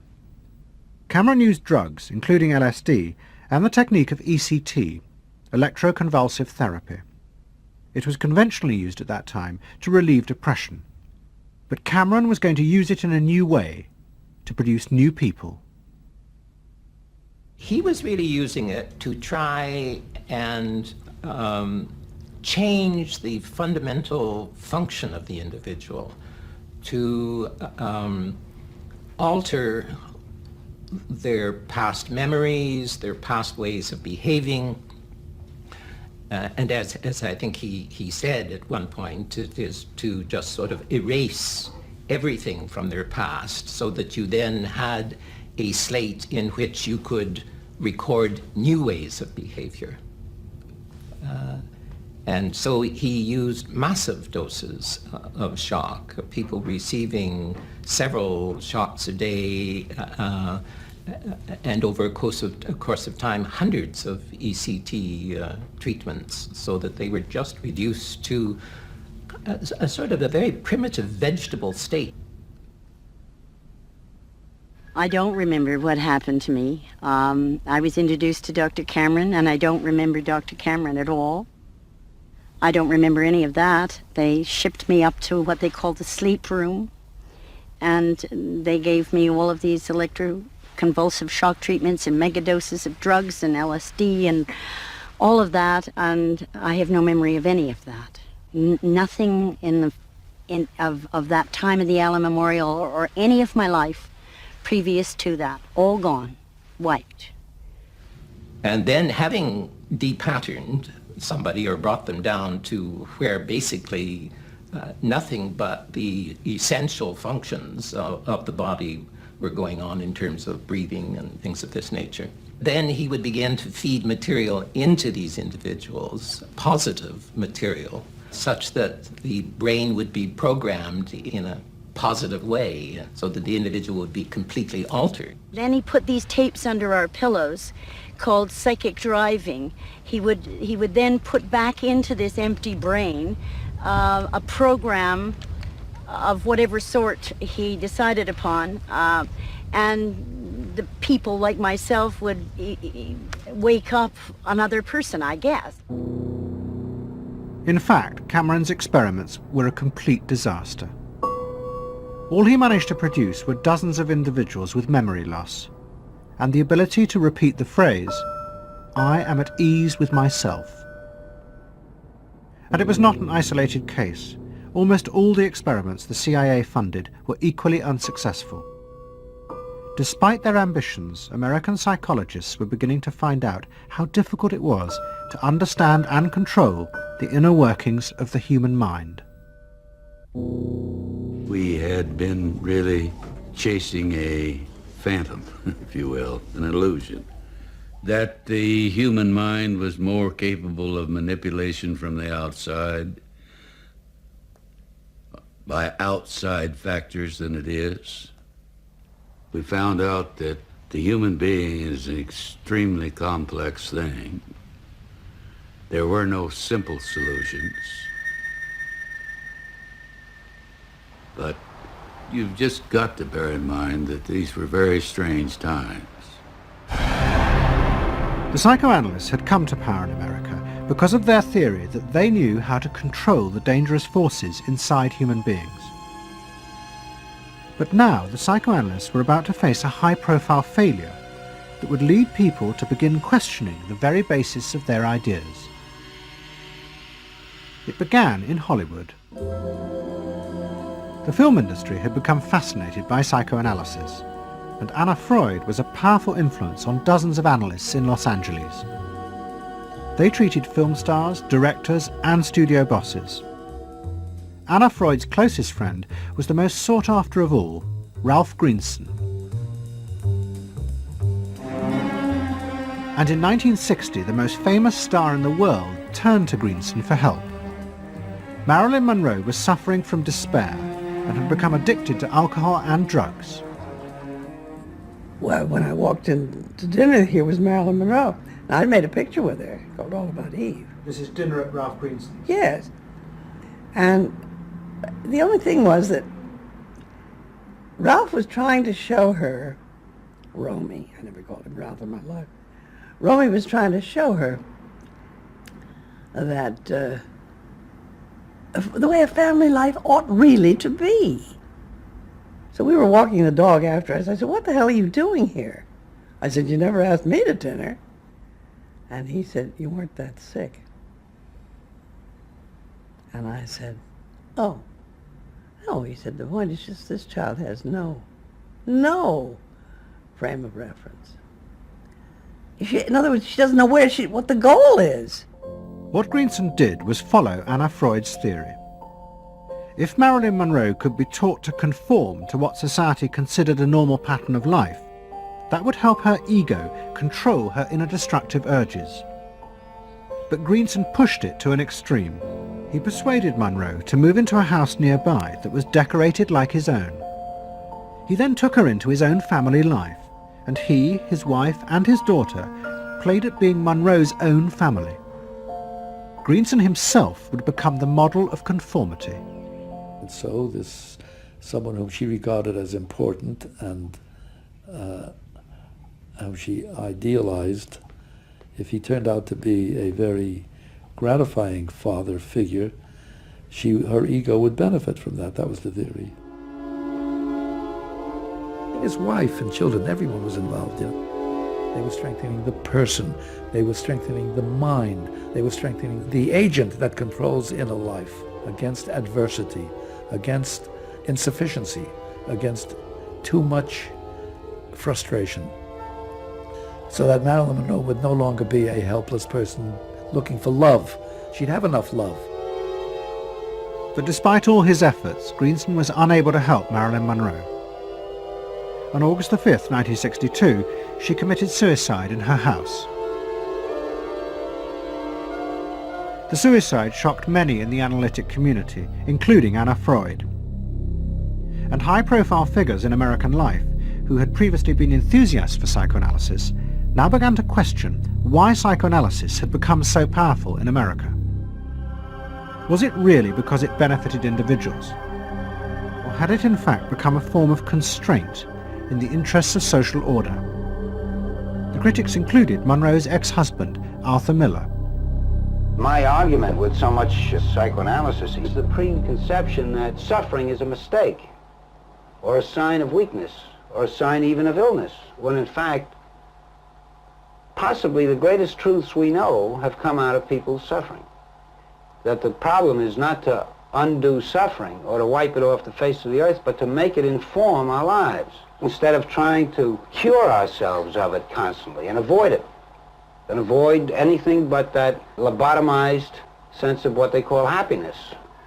There's too much of an attempt, it seems to me, to think in terms of controlling man rather than freeing him, of defining him rather than letting him go. Mm-hmm. And it's part of the whole ideology of this age, which is power mad. Hey, have you heard about the crazy new way to send a message today? It's flashed on a screen too quick to see, but still you get it subliminally. At the same time, an onslaught was launched on the way psychoanalysis was being used by business to control people. The first blow came with the bestseller The Hidden Persuaders, written by Vance Packard. It accused psychoanalysts of reducing the American people to emotional puppets, whose only function was to keep the mass production lines running. They did this by manipulating people's unconscious desires to create longings for ever new brands and models. They had turned the population into unwitting participants in the system of planned obsolescence. The second blow came from an influential philosopher and social critic, Herbert Marcuse. He had been trained in psychoanalysis. This is a childish application of psychoanalysis, which does not take at all into consideration the very real political systematic waste of resources, of technology and of the productive process. For example, planned obsolescence. For example, the production of innumerable brands and gadgets who are, in the last analysis, all the same. The production of innumerable different marks of automobiles. And this prosperity at the same time, consciously or unconsciously, leads to a kind of schizophrenic existence. I believe that in this society an incredible quantum of aggressiveness and destructiveness is accumulated precisely because of the empty prosperity, which then simply erupts.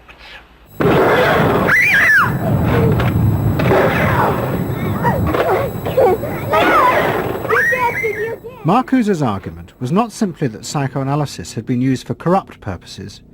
It was more fundamental. Marcuse said that the very idea that you needed to control people was wrong. Human beings did have inner emotional drives, but they were not inherently violent or evil. It was society that made these drives dangerous by repressing and distorting them. Anna Freud and her followers had increased that repression by trying to make people conform to society.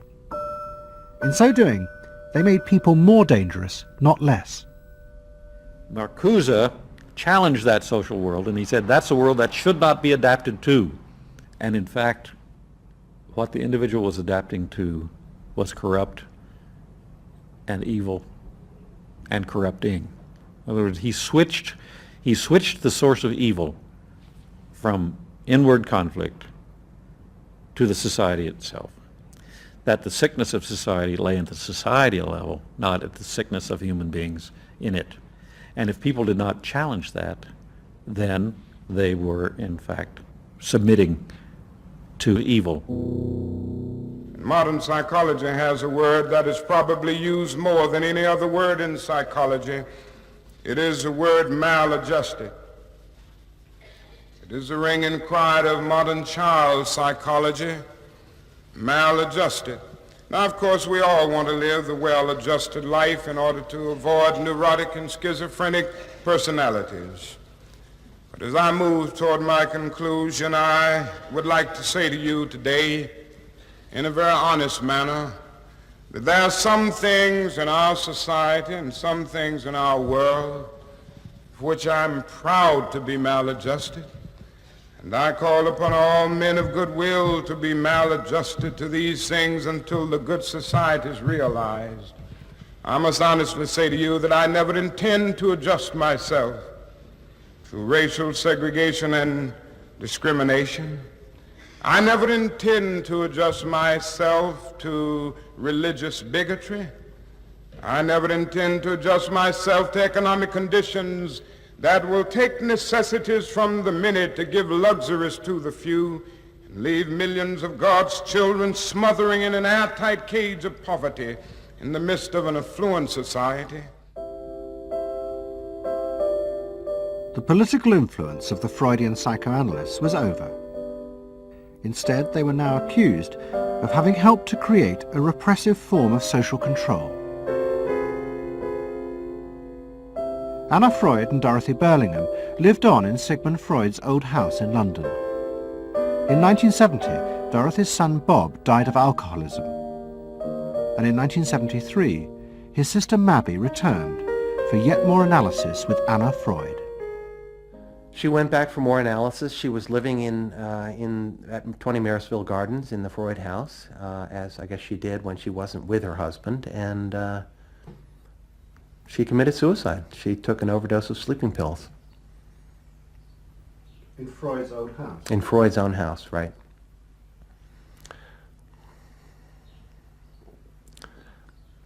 So, I mean, the obvious, there are a lot of implications that one can draw from that, and I just think she happened to reach the end of the rope there. Although it would seem to be a very pointed act. Obviously, suicide is a very politicized act, and to do it in Sigmund Freud's own house is certainly different from doing it in Riverdale back in New York.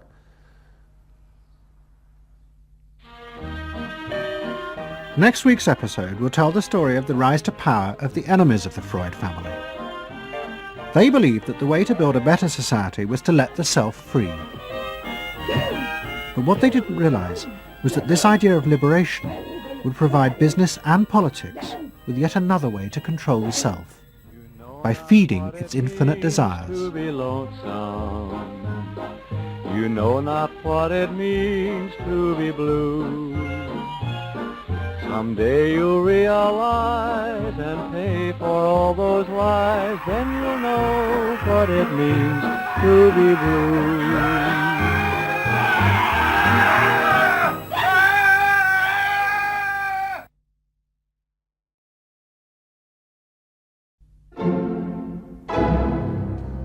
Don't settle for anything less than you can be.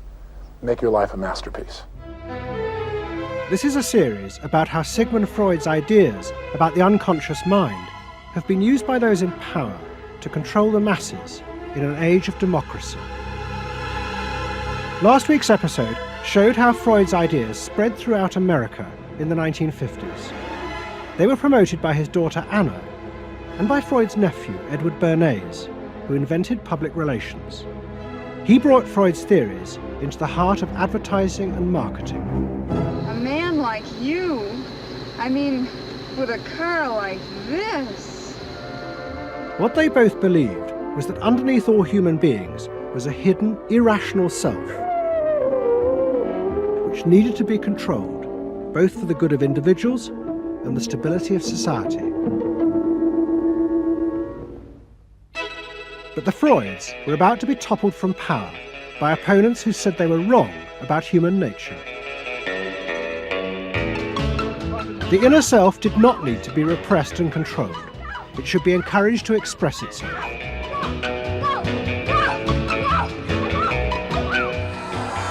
Out of this would come a new type of strong human being and a better society.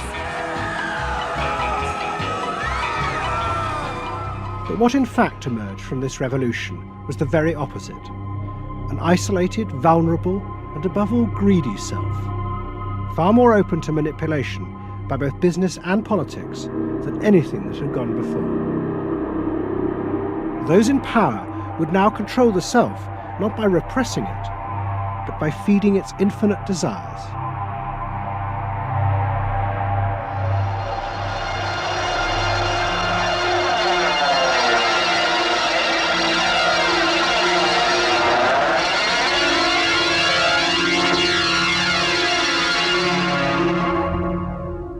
What goes on here is the liberation of feeling. In other words, feelings, not just memories, that have been suppressed. For example, screaming, crying, anger. You get a person who's really angry, and they're going to let it out. No! No! I could kill you! I'm an old man. Listen, I can't get all the strength into this that young people would get if they had those feelings. That wasn't bad. In the 1950s, a small group of renegade psychoanalysts began a new form of therapy.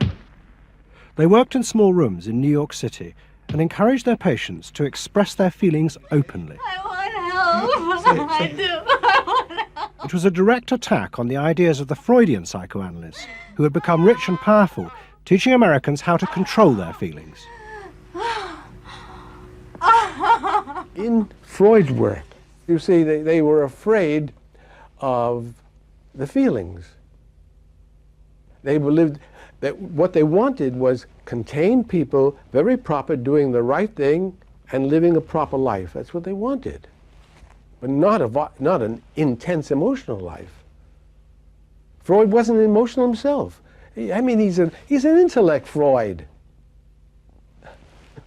I was an intellect too, I know, but I'm also more than that now.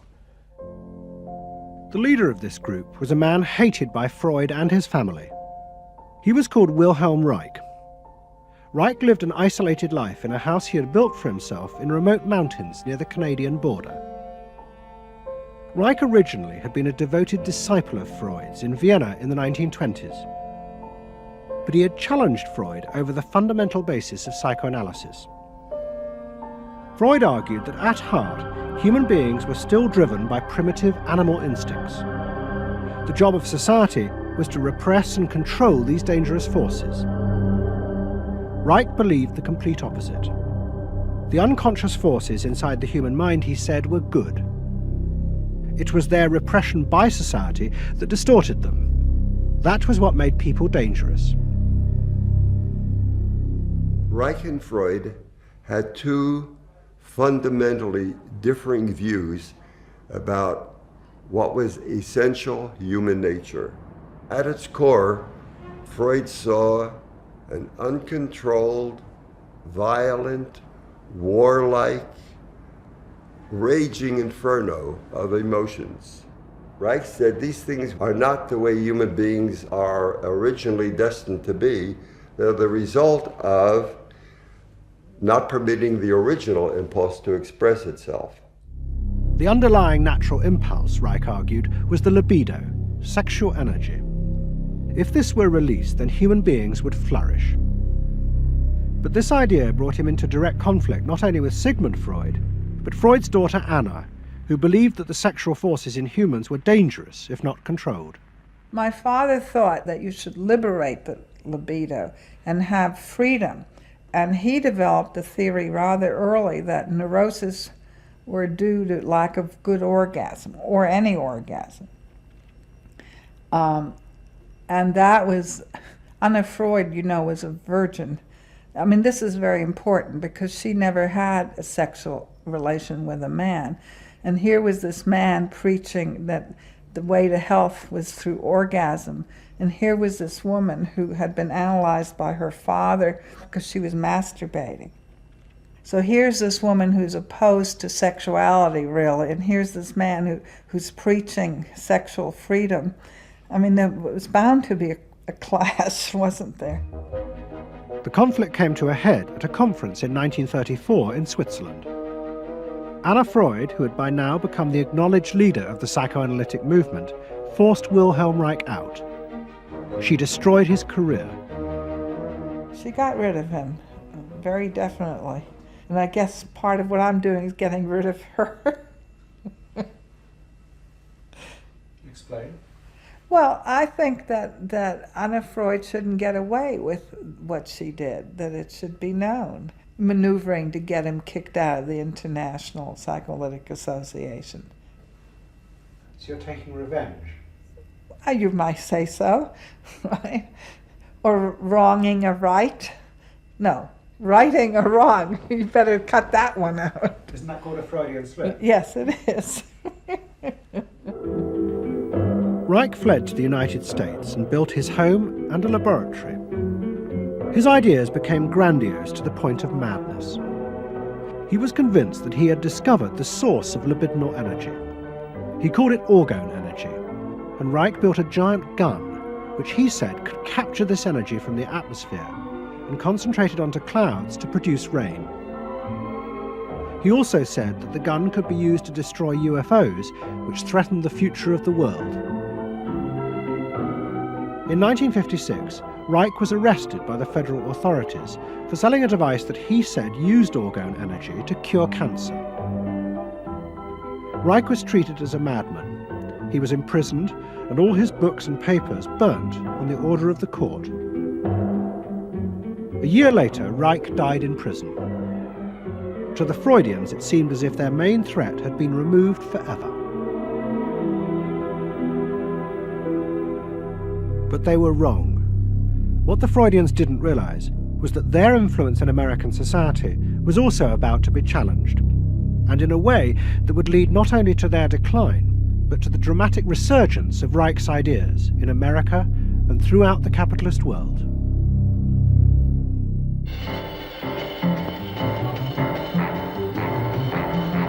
The consumer is king. His whim makes or unmakes manufacturers, wholesalers, and retailers. Whoever wins his confidence wins the game. Whoever loses his confidence is lost. By the late 50s, psychoanalysis had become deeply involved in driving consumerism in America.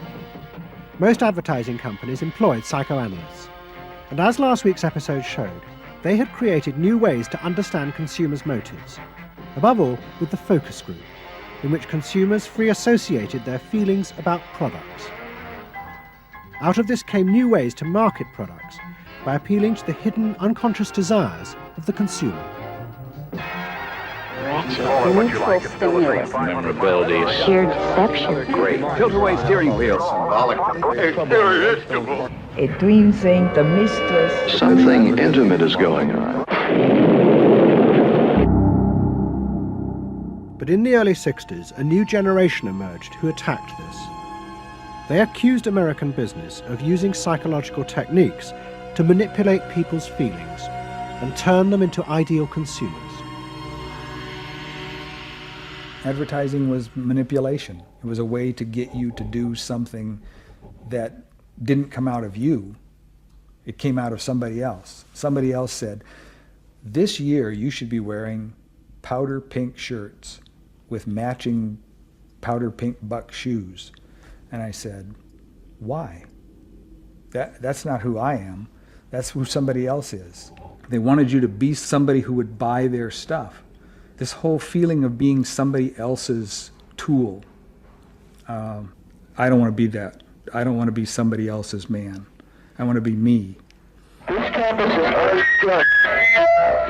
In the mid-60s, a protest movement began on America's campuses. One of the students' main targets was corporate America. They accused the corporations of brainwashing the American public. Consumerism was not just a way of making money, it had become the means of keeping the masses docile, while allowing the government to pursue a violent and illegal war in Vietnam. The student's mentor was a famous radical philosopher called Herbert Marcuse. Marcuse had studied psychoanalysis and was a fierce critic of the Freudians. They had, he said, helped to create a world in which people were reduced to expressing their feelings and identities through mass-produced objects. It resulted in what he called one-dimensional man, conformist and repressed. The psychoanalysts had become the corrupt agents of those who ruled America. It was one of the most striking phenomena to see to what extent the ruling power structure could manipulate, manage and control not only the consciousness but also the subconscious and unconscious of the individuals. And this took place on a psychological basis by the controls and the manipulation of the unconscious primary drives which Freud stipulated. Think about it, dear American people out there. You hear him? Huh? You're all brainwashed, kiddies. You're all brainwashed. That's why you're here. They're saying right now, kill the bum. Look, I look at you in the living room. You know, you're saying, kill me.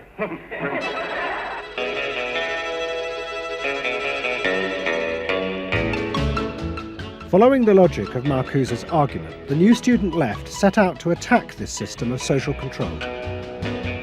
It was summed up in the slogan, "There is a policeman inside all our heads. He must be destroyed." And that policeman was going to be destroyed by overthrowing the state and the corporations that had put him there. One group, the Weathermen, began a series of bomb attacks on companies that they said both controlled people's minds through consumer products and made the weapons being used in Vietnam. There's no way to be committed to nonviolence in the middle of the most violent society that history's ever created. I'm not committed to nonviolence in any way. We want to live a life that isn't based on materialistic values, and yet the whole system of government and the economy of America is based on profit, on personal greed and selfishness. So that in order to be human, in order to love each other and be equal with each other and not place each other in roles, we have to destroy the kind of government that keeps us from asserting our positive values of life.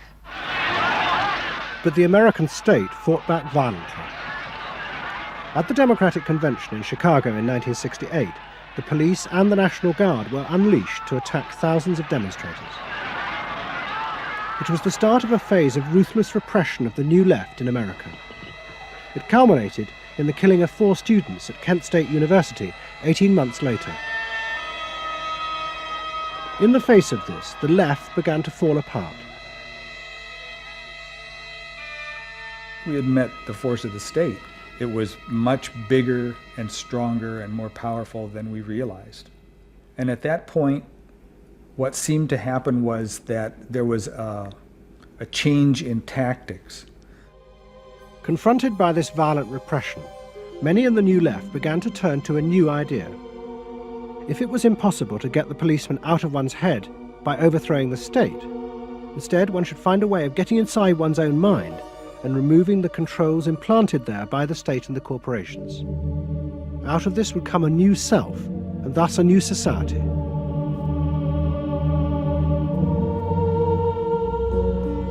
People who had been politically active were persuaded that if they could change themselves and be healthy individuals, and if a movement grew up just aimed at people changing themselves, then at some point all that positive change going on, well, you could say quantity would become quality, and there would be a sort of a spontaneous transformation of society.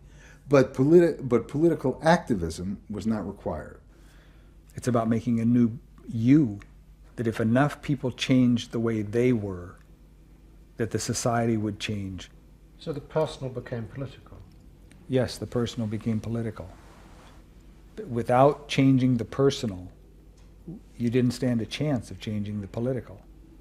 Coming up against the state power of the United States was not an option. I mean, they outgunned us.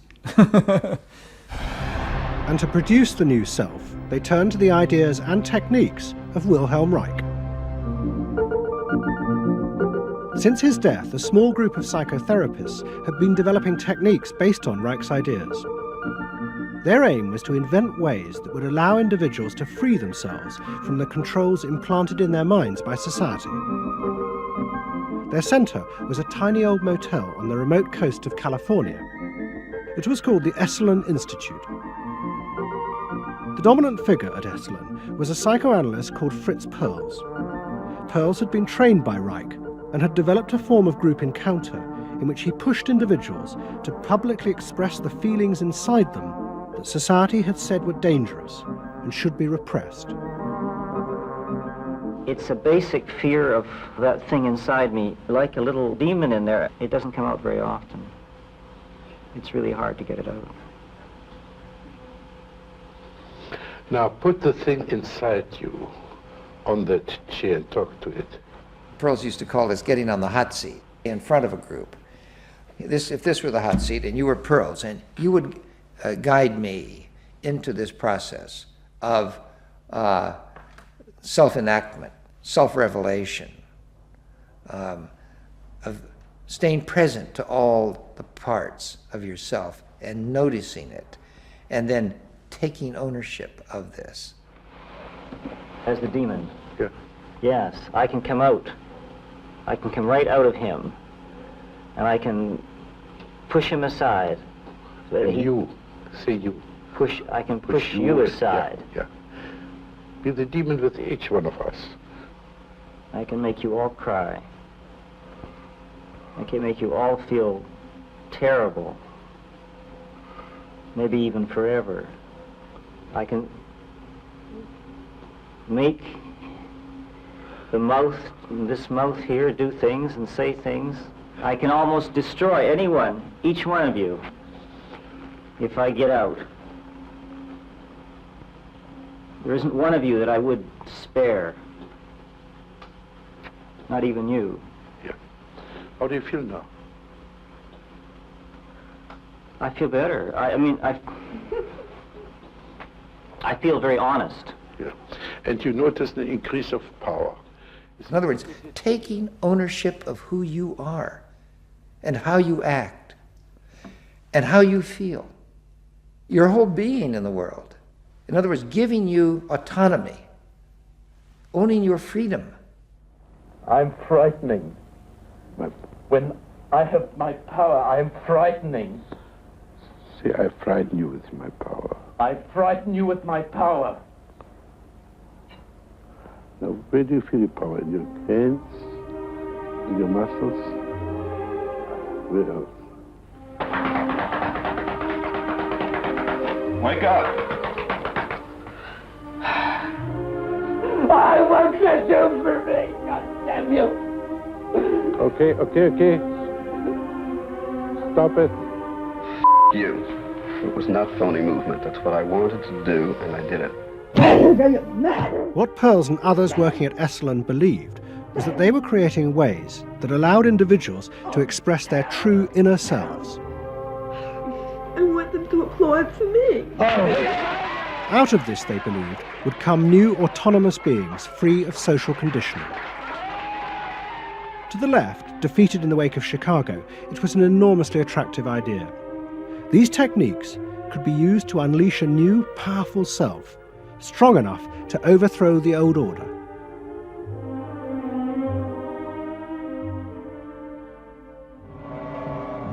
In the late 60s and early 70s, thousands flocked to Esalen. Only a few years before, it had been an obscure fringe institute. Now it became the centre of a national movement for personal transformation, the Human Potential Movement. So it became magnetic. People wanted to join this stream of exploration. Within 7 or 8 years, there were about 200 of these centers in America, looking mainly to Esalen for the leadership. I feel so liberated. Really? It's fantastic. And it took on a big political agenda. You could not separate personal transformation from social transformation. The two go together. As the movement grew, the leaders of Esalen decided to try and use their techniques to solve social problems. They began with racism. They organised an encounter group for white and black radicals. Both groups would be encouraged to express their inner racist feelings which had been instilled in them by society. By doing this, they would transcend those feelings and encounter each other as individuals. I started a series of encounters called Racial Confrontation as Transcendental Experience. We thought that we wanted to get that kind of black-white confrontation so you could really get down to see what was between the two races, not by backing off and trying to be polite, but by going right into the belly of the beast, of this beast of racial prejudice. And these were extremely dramatic. These were the toughest workshops ever convened at Esalen Institute. I'm looking at you, Whitey. You got clothes on. You got shoes on. You're so sure looking at me, huh? You got the goddamn police in the neighborhood. Really? They're not my police. You got a governor. You got a mayor. Oh, really? You got the president. You got ambassadors. You can vote, too. You got deaths in Vietnam. That's the benefits of slave labor. You got buildings, skyscrapers that you dominate and control economically and politically. And tell me that it's not yours. It's yours, too. Then the blacks all got together and attacked the whites. And they just let us have it. What they call it was peeping somebody. Peeping somebody means peeping into their secrets, into their phoniness, and so forth. Like the white liberal. Oh, they really got onto the white liberal, you know. So don't give me no shit about I'm free. You're a goddamn liar, you white pink son of a bitch, you. Yeah, I want to know what you came down here for. You want a black buck, huh? Yeah. You looking for a stud? Huh? Well, what did you come here for? You're sitting there with your legs all gap wide open, showing your drawers. Now, what'd you come here for? The black-white encounter groups were a disaster. The black radicals saw it as an insidious attempt to destroy their power. By trying to turn them into liberated individuals, Esalen was removing the one thing that gave them power and confidence in their struggle against racism, their collective identity as blacks. For my reason. For your reason. Now dig this. Your reason for being here is different from my reason. So the Human Potential Movement turned to another social group who they believed would benefit from personal transformation. nuns, and this time they were more successful. The Convent of the Immaculate Heart in Los Angeles was one of the largest seminaries in America. A group of radical psychotherapists approached the convent. They wanted to try out their techniques for personal liberation on individuals whose identities were defined by a series of external rules which they had deeply internalized. The convent, anxious to appear modern, agreed to the experiment. And we did weekend encounter workshops for several hundred Immaculate Heart nuns. Nuns who were reserved, and they tended to be more reserved than other normal people, were told, don't be so reserved, let it all out. You're a good person. You can afford to be who you really are. You don't need to play the role of a nun. You don't need to keep downcast eyes. And prudence is an oversold virtue. You're trying to assert yourself, trying to find out who you are, who you're becoming. At the same time, you're trying to live a life of dedication, of service, and you're trying to make all these things fit into who you are, and you're just, it's such a turmoil at times that you just blow a gasket and do silly, crazy things, running around the orchard and stealing oranges and taking Cokes out of the refrigerator and crazy things. I felt like I was being a hypocrite, and I wanted people to respect me for what I was, not for what I was wearing, and so I'm glad for the change. You feel frightened, but you'll go on. Oh yeah, I'm scared to death, but it's worth it. The experiment began to transform the convent. The nuns voted to discard their habits in favor of ordinary clothes.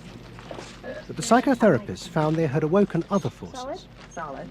One of the things we unleashed was sexual energy, the kind of thing that the church had been very good at restraining was no longer to be restrained.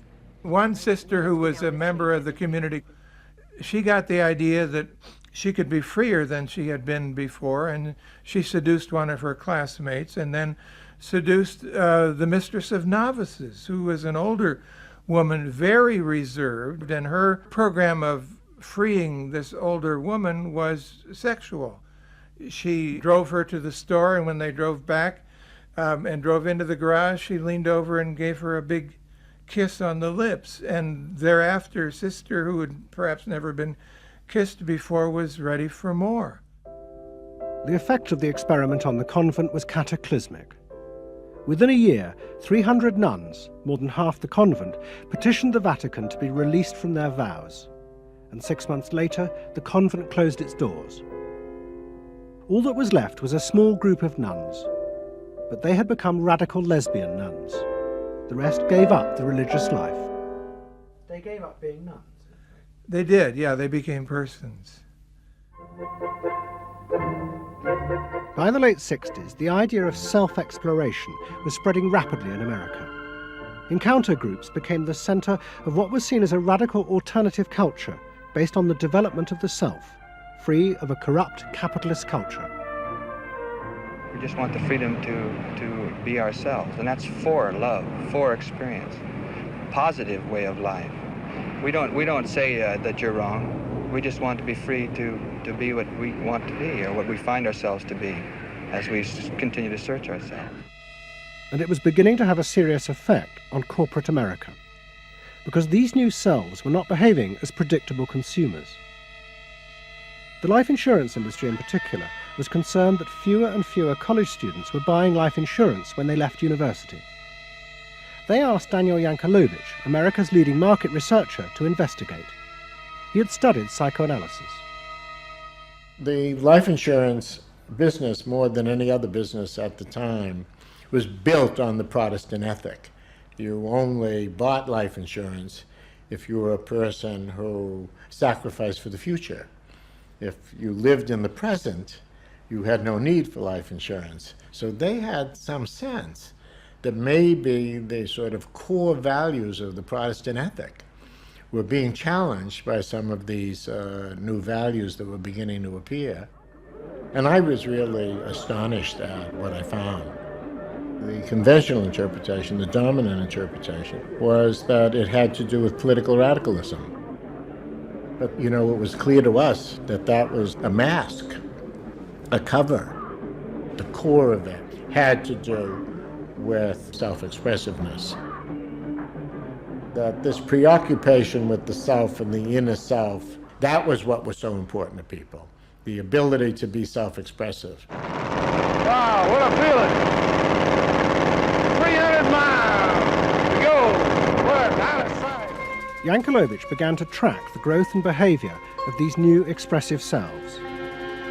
What he told the corporations was that these new beings were consumers, but they no longer wanted anything that would place them within the narrow strata of American society. Instead, what they wanted were products that would express their individuality, their difference in a conformist world, the very things that US corporations did not make. Products have always had an emotional meaning. What was new was individuality. The idea that this product expresses me, and whether it was a small European car, the particular music system, Relaxing. your presentation of self, your clothing.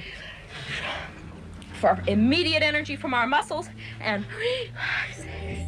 These become ways in which people can spend their money in order to say to the world who they are. But the manufacturers, they had no idea of what was going on, really, with consumers and in the market at large.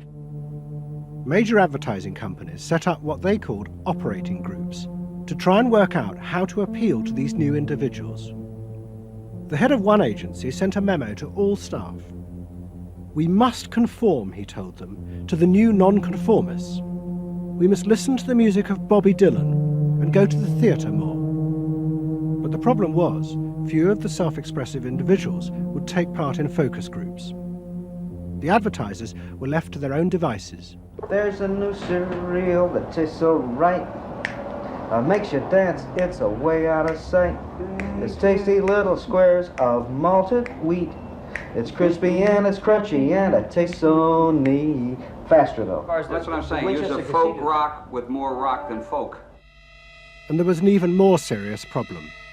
To make products for people who wanted to express themselves would mean creating variety. But the systems of mass production that had been developed in America were only profitable if they made large numbers of the same objects. This had fitted perfectly with the limited range of desires of a conformist society. The expressive self threatened this whole system of manufacture. And the threat was about to grow rapidly. Go! Because an entrepreneur had invented a way of mass-producing this new independent self.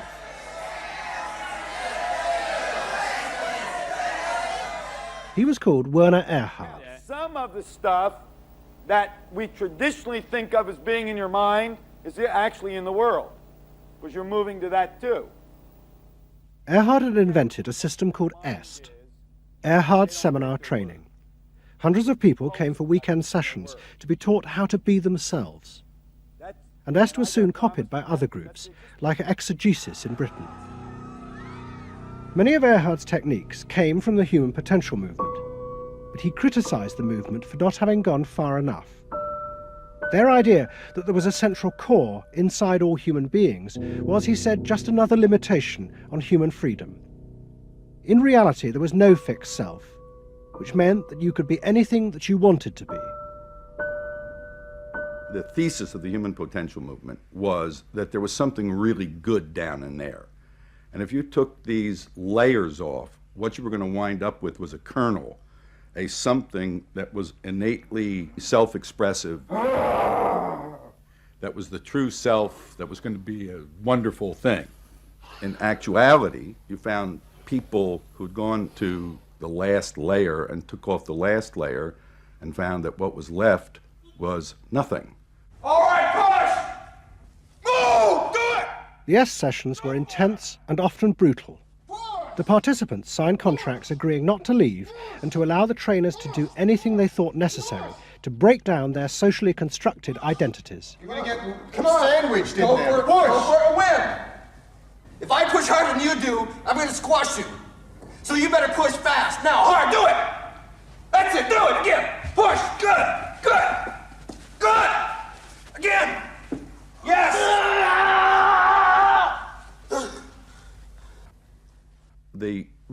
point to the S training was to go down through layer after layer after layer after layer until you got to the last layer and peeled it off, where the recognition was that it's really all meaningless and empty.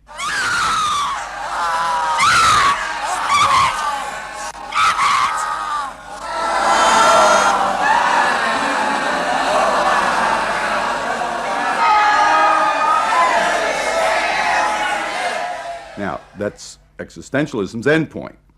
S went a step further in that people began to recognize that it was not only meaningless and empty, but it was empty and meaningless that it was empty and meaningless. And in that, there's an enormous freedom. All the constrictions, all of the rules you've placed on yourself are gone. And what you're left with is nothing. And nothing is an extraordinarily powerful place to stand, because it is only from nothing that you can create. And from this nothing, people were able to invent a life, and allowing them to create themselves. Invent themselves. Invent themselves. You can be what you want to be. I want you to start to make that sound, and on that sound, create and people the world the way you want to create it. What Earhart did was to say that only the individual matters, that there is no societal concern, that you living a fulfilled life is all you need be concerned about. Est people came out of those trainings feeling that it wasn't selfish to think about yourself, it was your highest duty. So kiss me and smile for me, tell me that you'll wait for me, hold me like you'll never let me go. The training is 2 weekends, and it was quite an incredible experience in my life. I'll forever be grateful for the experience. I got a great deal out of it. We really want to know who we are. There are things going on. We learn more and more about ourselves all the time, and to really find out what it is that makes us tick and how we are discovering ourselves. Est became hugely successful. Singers, film stars, and hundreds of thousands of ordinary Americans underwent the training in the 1970s. But in the process, the political idea that had begun the movement for personal transformation began to disappear. The original vision had been that through discovering and expressing the self, a new culture would be born, one that would challenge the power of the state. We will not let them separate our culture from our politics. We are a people. We are all together.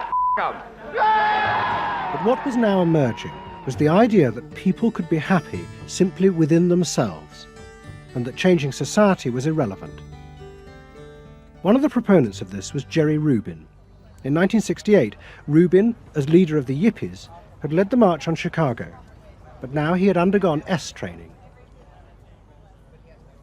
I was willing to die, and I had a martyr complex in a sense. I think we all did. And I've given up that ideal of sacrifice. And I'm not as overwhelmingly moved by injustice as I was. And now we reincarnated ourselves from within. Basically, the politics were lost and totally replaced by this lifestyle. And then the desire to become deeper and deeper into the self. By now, a grandiose sense of the self. And my a good friend and one of the original Yippie founders, Jerry Rubin, definitely moved in that direction. And I think he was beginning to buy into the notion that he could be happy and fully self-developed on his own. Socialism in one person. Yes. Was he alone in that trajectory? Although that, of course, is capitalism. That's the whole joke. I think it's funny. I think it's funny because people spend so much of their life being bedeviled by their past and being locked into their past and being limited by their past. And there's an enormous freedom from that, letting people create themselves. Est was only the most vivid and intense expression of an idea that was spreading rapidly through all strata of American society. Books and television programs promoted the idea that one's first duty was to be oneself.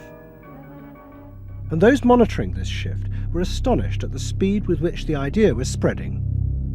In 1970, it was a small percentage of the total population, maybe 3 to 5%. By 1980, it had spread to the vast majority of the public, up to 80%. You asked the question, how do you get self-actualized? You take this day and you say, when I shave every morning, I look in that mirror, I say to myself, I really say this, I say, nobody is going to ruin this day for you, Wayne Dyer, nobody. That this preoccupation with the self and the inner self traveled and spread throughout the society in the 1970s. It helped me to stop living in the past and start building from today and using my experiences in a positive way to be a better person today and tomorrow. But then the problem comes, well, how do you be self-expressive? And it was at this point that American capitalism decided it was going to step in and help these new individuals to express themselves, and in the process make a lot of money. The first thing they were going to do was to find a way of getting inside their heads, to discover what these new beings wanted in order to be themselves. This came not from Madison Avenue, but from one of the most powerful scientific research institutes in America. Stanford Research Institute in California worked for corporations and government. It had done much of the early work on computers, and was also working for the Department of Defense on what would become the Star Wars project. In 1978, a group of economists and psychologists at SRI decided to find a way to read, measure, and fulfill the desires of these new unpredictable consumers. The idea was to create a rigorous tool for measuring a whole range of desires, wishes, values that prior to that time had been kind of overlooked. They say in business, what gets measured gets done. We were basically telling manufacturers, if you're really going to satisfy not just the basic needs, but individuated wants, whims, and desires of more highly developed human beings, you're going to have to segment, you're going to have to individuate. To do this, SRI turned for help to those who had begun the liberation of the self. In particular, one of the leaders of the human potential movement, a psychologist called Abraham Maslow. Through observing the work at places like Esalen, Maslow had invented a new system of psychological types. He called it the hierarchy of needs, and it described the different emotional stages that people went through as they liberated their feelings. At the top was self-actualization. This was the point at which individuals became completely self-directed and free of society.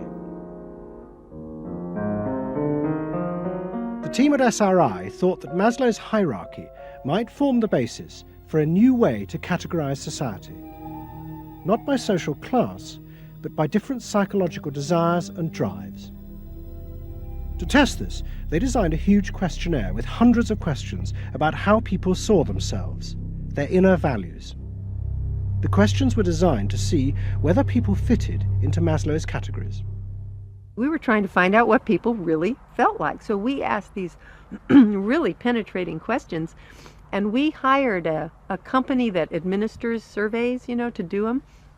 They said they've never seen anything like it.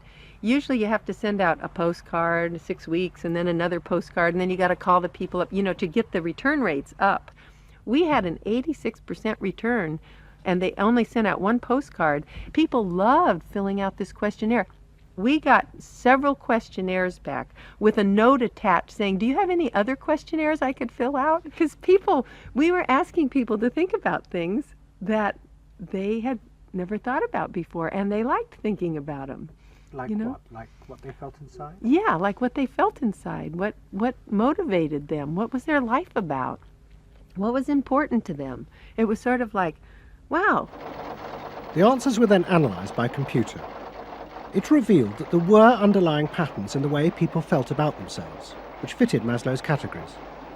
And at the top of the hierarchy were a large and growing group which cut across all social classes. The SRI team called them the inner directeds. These were people who felt they were not defined by their place in society, but by the choices they made themselves. But what SRI discovered was that these people could be defined by the different patterns of behaviour through which they chose to express themselves. Self-expression was not infinite. It fell into identifiable types. And the SRI team invented a new term for it: lifestyles. They had managed to categorise the new individualism. They called their system Values and Lifestyles, VALS for short. At the forefront of this change are 3 new VALS groups we call inner directed. These are people for whom personal satisfaction is more important than status or money. They tend to be self-expressive, complex, and individualistic.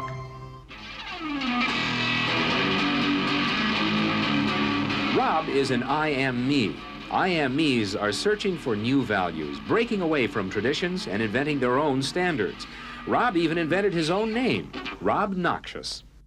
Jody is an experiential. This is a group seeking inner growth through direct experience. Experientials aren't in one place much. This is the try anything once crowd, and all that activity takes goods and services. Their hobbies are hands-on, and their possessions are simple, but not always simply priced. I'm a bookseller. I sell books. I'm a businessman. That doesn't necessarily mean that I believe in capitalism. It just happens to be what I'm doing now. SRI created a simplified questionnaire with just 30 key questions. Anyone who answered them could be immediately fitted into a dozen or so of these new groups. It allowed businesses to identify which groups were buying their products, and from that, how the goods could be marketed, so they became powerful emblems of those groups' inner values and lifestyles. It was the beginning of lifestyle marketing. So it allowed people not just to look at people as demographics, group of age and income and whatever, but to really understand the underlying motivations. I mean, most of marketing was looking at people's actions and trying to figure out what to do. But what we were doing is we were trying to look more into people's underlying values so that we could predict what is their lifestyle, what kind of house do they live in, what kind of car do they drive. So the corporations were then able to sell things to them by understanding them, by having labels, by knowing what these people look like, where they live, what their lifestyles are. If a new product expressed a particular group's values, it would be bought by them. This is what made the values and lifestyle system so powerful: its ability to predict what new products self-actualizers would choose. And this power was about to be demonstrated dramatically. VALS would show it could predict not just the products they would buy, but the politicians they were going to choose to elect. Ladies and gentlemen, the next president of the United States of America, Ronald Reagan! In 1980, Ronald Reagan ran for president. He and his advisors were convinced they could win on a program of a new individualism. It would be an attack on 50 years of government interference in people's lives. I wrote a speech about let the people make the basic decisions, get judges out of the way, get bureaucrats out of the way, get centralized government out of the way. I gave Reagan a choice of several titles for the speech, and the one he picked was let the people rule. Let the people regain rule, regain control over their own destiny away from a remote elite in Washington. I would like to think that the kind of leadership that I would exercise in Washington is not the kind of leadership that I would pretend that I can solve all the problems I've been discussing here, but that together, you and I can. I would like to take the lead in taking government off the backs of the American people and turning you loose to do what I know you can do. It was radical. Moderate Republicans thought it was suicide. Jimmy Carter called it ridiculous. The press was extremely negative. But the odd thing is that it polled very well in New Hampshire, which was the first primary state, the state that we had to win. What was odd was that there seemed to be a strange mosaic of support for Reagan's policies. The traditional pollsters could see no coherent pattern across class, age, or gender. But those who had designed the values and lifestyle system believed that they knew why. They were testing their system in both America and Britain. And they were convinced that both Reagan's and Mrs. Thatcher's message about individual freedom would appeal to the group at the top of their hierarchy, the inner directeds, because it fitted with the way they saw themselves. They were really concerned about being individuals, being individualistic. And so in the early stages, when we were looking at the messages that both Thatcher and then Reagan were putting across, we said they are using words that will really appeal to a lot of the younger people, and particularly to the people who are moving towards self-actualization. We call them the inner-directed people. A lot of our colleagues said, that's absolutely ridiculous, because inner-directeds are very socially aware, very socially concerned. They'll never vote Conservative, or they'll never vote for the Republicans. But we said, if Thatcher and Reagan continue to appeal to them in this way, they really will. And I vision leadership in taking government off your backs and turning you loose to do what you can do so well. Thank you very much. The idea that the new self-actualizing individuals would choose a politician from the right, not the left, seemed extraordinary. But to test their prediction, the Values and Lifestyles team did a survey of voting intentions, and they correlated it with their new psychological categories. When we said in our surveys, who are you going to vote for? Sure enough, it was the inner directeds who said that they would vote for Thatcher and for Reagan. And they made the difference in those elections because of their voting for Thatcher and Reagan. And it really surprised our colleagues, even within my own organisation. It really showed the power of this approach, because it's very difficult to identify inner directeds on the street. These people who voted for Thatcher and Reagan, these inner directeds, came from any walk of life. It's really hardly correlated with social class at all. I mean, if you just go along and look at age, sex, social class, you would never pick them up. But if you really go along with a questionnaire that gets at their values, then you can identify them very easily. And that was new? And that was completely new, yeah. At the beginning of 1981, Ronald Reagan was inaugurated as president. But he took charge of a country that was facing economic disaster. The terrible inflation of the 1970s had destroyed much of America's traditional heavy industries, and millions were unemployed. But true to his campaign promises, Reagan told the country he would not step in to help, as all previous governments had since the war. These United States are confronted with an economic affliction of great proportions. We suffer from the longest and one of the worst sustained inflations in our national history.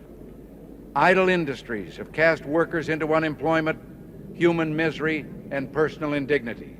In this present crisis, government is not the solution to our problem. Government is the problem. But America's ailing economy was about to be rescued, not by government, but by the new groups that the market researchers had identified, the self-actualizing individuals. They were about to become the motor for what would be called the new economy. You can be what you want to be. So regarding V8, what do you really want? A tasty product that's good for me. What do you want that for? One technique is that we ask people the same question over and over and over again, and we say, what do you want? What do you really want? What do you want that for? And they start to talk about it, and they kind of get intimate with what's going on. What we're doing with that technique is unpeeling the onion. If you want to think of a person kind of having layers and layers and layers of protection and thoughts and behaviors and beliefs, we want to get to that center core. In the wake of the invention of values and lifestyles, a vast industry of psychological market research grew up.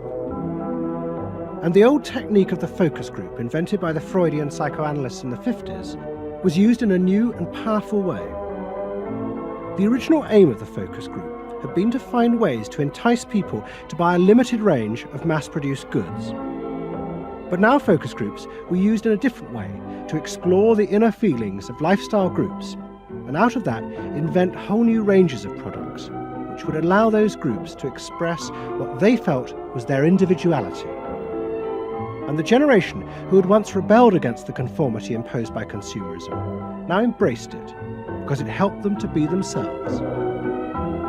What capitalism managed to do that was brilliant was to actually create products that people like me would be interested in, that people like Jerry Rubin would be interested in. Capitalism developed a whole industry at developing products that evoked a larger sense of self, that seemed to agree with us that the self was infinite, that you could be anything you wanted to be, that took our philosophy and agreed with it, and then created products that supposedly helped you, aids, that helped you be this limitless self. The product sells you a way of life, a way of being. The product sells you values. You dress this way, you live in a house like this, you have furniture like this, you use this computer.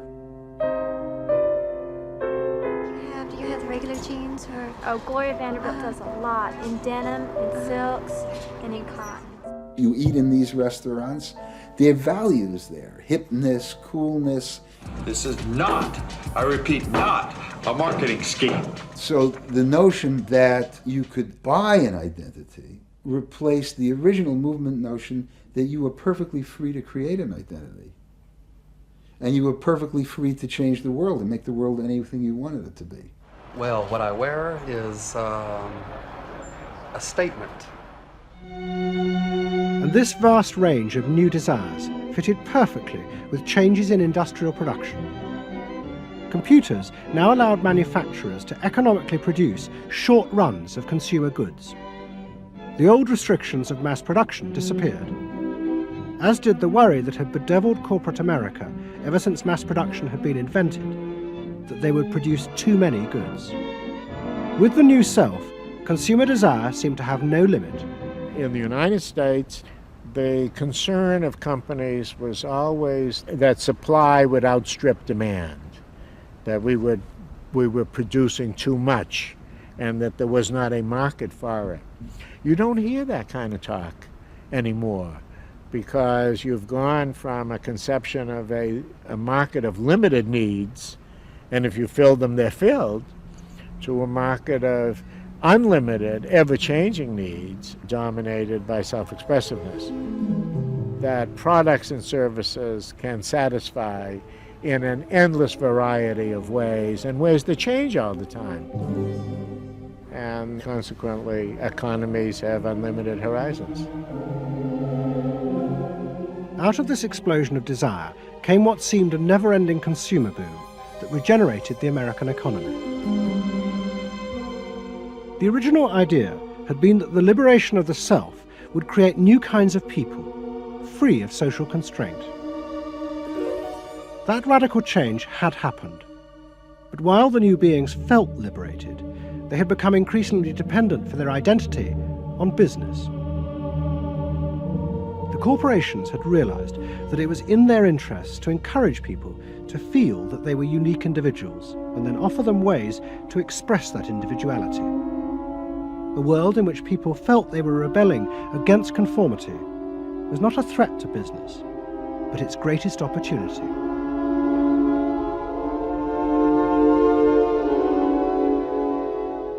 It was, in a sense, the triumph of the self. It was the triumph of a certain self-indulgence, a view that everything in the world and all moral judgment was appropriately viewed through the lens of personal satisfaction. Indeed, the ultimate ending point of that logic is that there is no society. There is only a bunch of individual people making individual choices to promote their own individual well-being.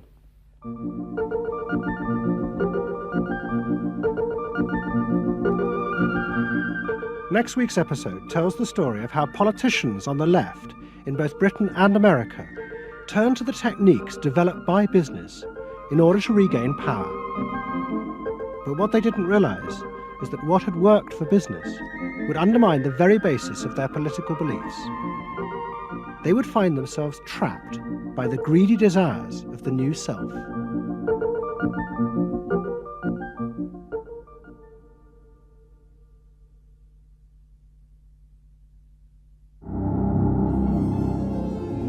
You're moving through a world in which everything is possible and nothing is beyond you. This is the story of the rise of an idea that has come to dominate our society.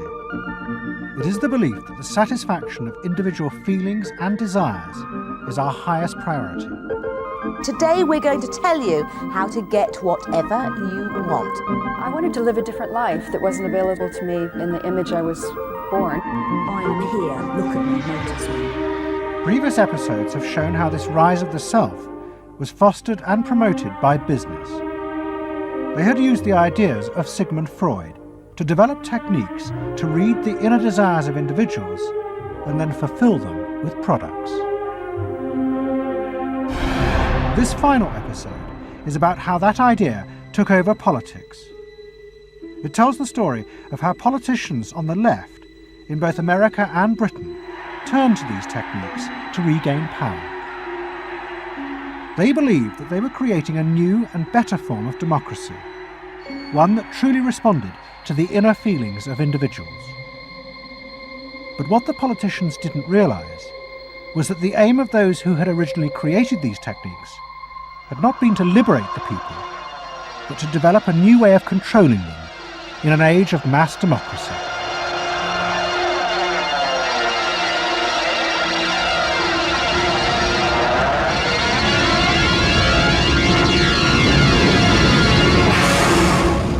The roots of the story lie way back in the America of the 1920s with one man. He was called Edward Bernays, the nephew of Sigmund Freud. Bernays had been one of the inventors of the profession of public relations, and he was fascinated by his uncle's theory that human behavior was driven by unconscious sexual and aggressive drives. Many of Bernays' clients were large American corporations, and he was the first person to show them how they could sell many more products if they linked them through images and symbols to those unconscious desires that Freud had identified. The strategy he offered them was that people could now look at the goods that were emerging within this society and not merely view those goods as things that they needed in order to deal with some specific material want, but also as goods which would stroke and respond to deep emotional yearnings. You know, how this bar of soap or this bag of flour will make you a happier, more successful, more sexually appealing, less fearful person, somebody to be admired rather than reviled. The powerful people in that world are those people who are capable of reading the public mind and giving the public what it wants in those terms. And Bernays was at the heart of it. Bernays was the guy who was the foremost articulator of the theories which were driving this new system. By the 1980s, Bernays' ideas had come of age. A vast industry had grown up in America devoted to reading the inner desires of consumers. At its heart was the technique of the focus group. Previous episodes have shown how the focus group was invented by psychoanalysts employed by US corporations. The aim was to allow consumers to express their inner feelings and needs, just as patients did in psychoanalysis. The information was then used to promote and design new products that would fulfill those desires. And Edward Bernays, who was now nearly 100 years old, was celebrated as the founding father of this marketing world. Hi, Doctor. Good to see you. Come on up over here. There you go. Doctor, tell me again what the doctor is. What are we dealing with here? You're the father of public relations. What we're dealing with really is the concept that people will believe me more if you call me doctor. Oh, I see. So, that's a good idea. And Bernays' ideas and techniques were also about to conquer Britain in the 1980s. Unlike America, the ruling elites in Britain had always distrusted the idea of pandering to the masses. It was epitomised by the patrician elite who ran the BBC. Even as late as the 60s, popular programmes were referred to as ground bait.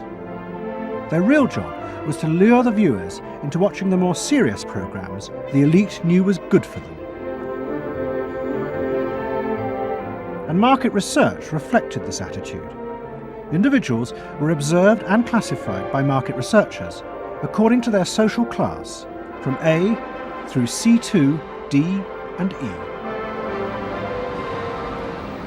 Probably they might be C2s. Yes, I think by the way they're carrying their luggage, all yes, no taxi. No taxi, and all stuffed in the bags like that.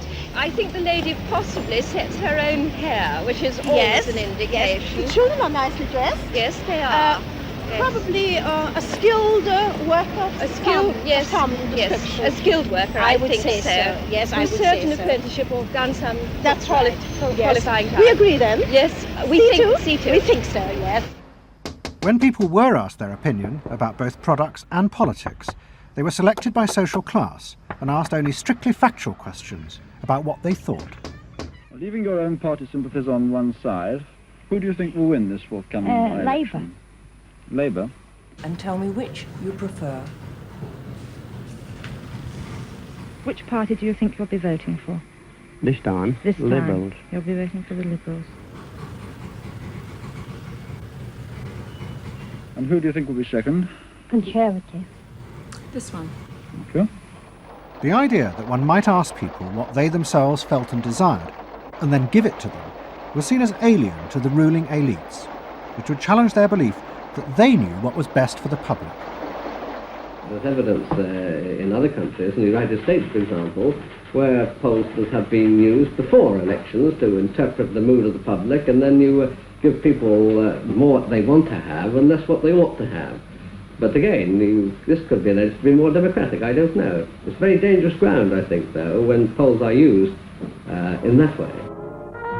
But then, in the economic crisis of the mid-70s, British industry was forced to begin to pay attention to the inner feelings of consumers. As the recession deepened, consumer spending fell dramatically, and the advertisers insisted that the only way for companies to survive was to make their advertising more effective. And to do this, they would have to delve into people's underlying psychological motives for purchasing. The advertising industry started to bring in Americans to run focus groups with British housewives. Everyone is a unique person, and even though you're a group of 10 today, we don't want a group opinion, and we want to know your ideas and your thoughts, no matter how crazy it might be. Please let your imagination run wild, because that's how very crazy things like instant coffee got born. Now, can we get somebody, this lady, to be a kitchen sink? And kitchen sink, how do you feel with these things that are being used to clean you up? Well, I've got to feel clean. I've got to be kept clean. So I feel that. I should hate it if I was all greasy, so I've got to be easy to clean. Okay, now the housewife, this lady, what would you use to clean your kitchen sink? A scouring powder. Of course, a cloth to apply the things on, and plenty of water. Now, how do you feel as you're doing this chore? Feel satisfied? Well satisfied when I have done it, yes. I'm doing my duty. I feel it's a job well done. The consumers were encouraged to play at being products, from household cleaners to car seat belts. The aim was not to talk rationally, but to act out and reveal their inner emotional relationship to products. Which firmly and unmistakably underlines. And then a politician emerged who also believed that people should be allowed to express themselves. Instead of being controlled by the state, the individual should become the central focus of society. Some socialists seem to believe that people should be numbers in a state computer. We believe they should be individuals. We're all unequal, No one, thank heavens, is quite like anyone else, however much the socialists may pretend otherwise. And we believe that everyone has the right to be unequal, but to us, every human being is equally important. A man's right to work as he will, to spend what he earns, to own property, to have the state as servant and not as master, they are the essence of a free economy, and on that freedom all our other freedoms depend. Mrs. Thatcher's vision was of a society in which the wants and desires of millions of individuals would be satisfied through the free market. This, she believed, would be the engine to regenerate Britain. And with her ascent to power, the advertising and marketing industries flourished. Their task was to find out what the British people really wanted and then sell it to them. In this new climate, the focus group flourished. And those who ran them borrowed from the techniques of psychotherapy to delve ever deeper into people's feelings about products. We're trying to understand how people feel about brands, how they relate to brands. That is to say, what the brand's personality is as far as consumers are concerned. And there are a number of techniques which are very, very helpful for getting to that understanding.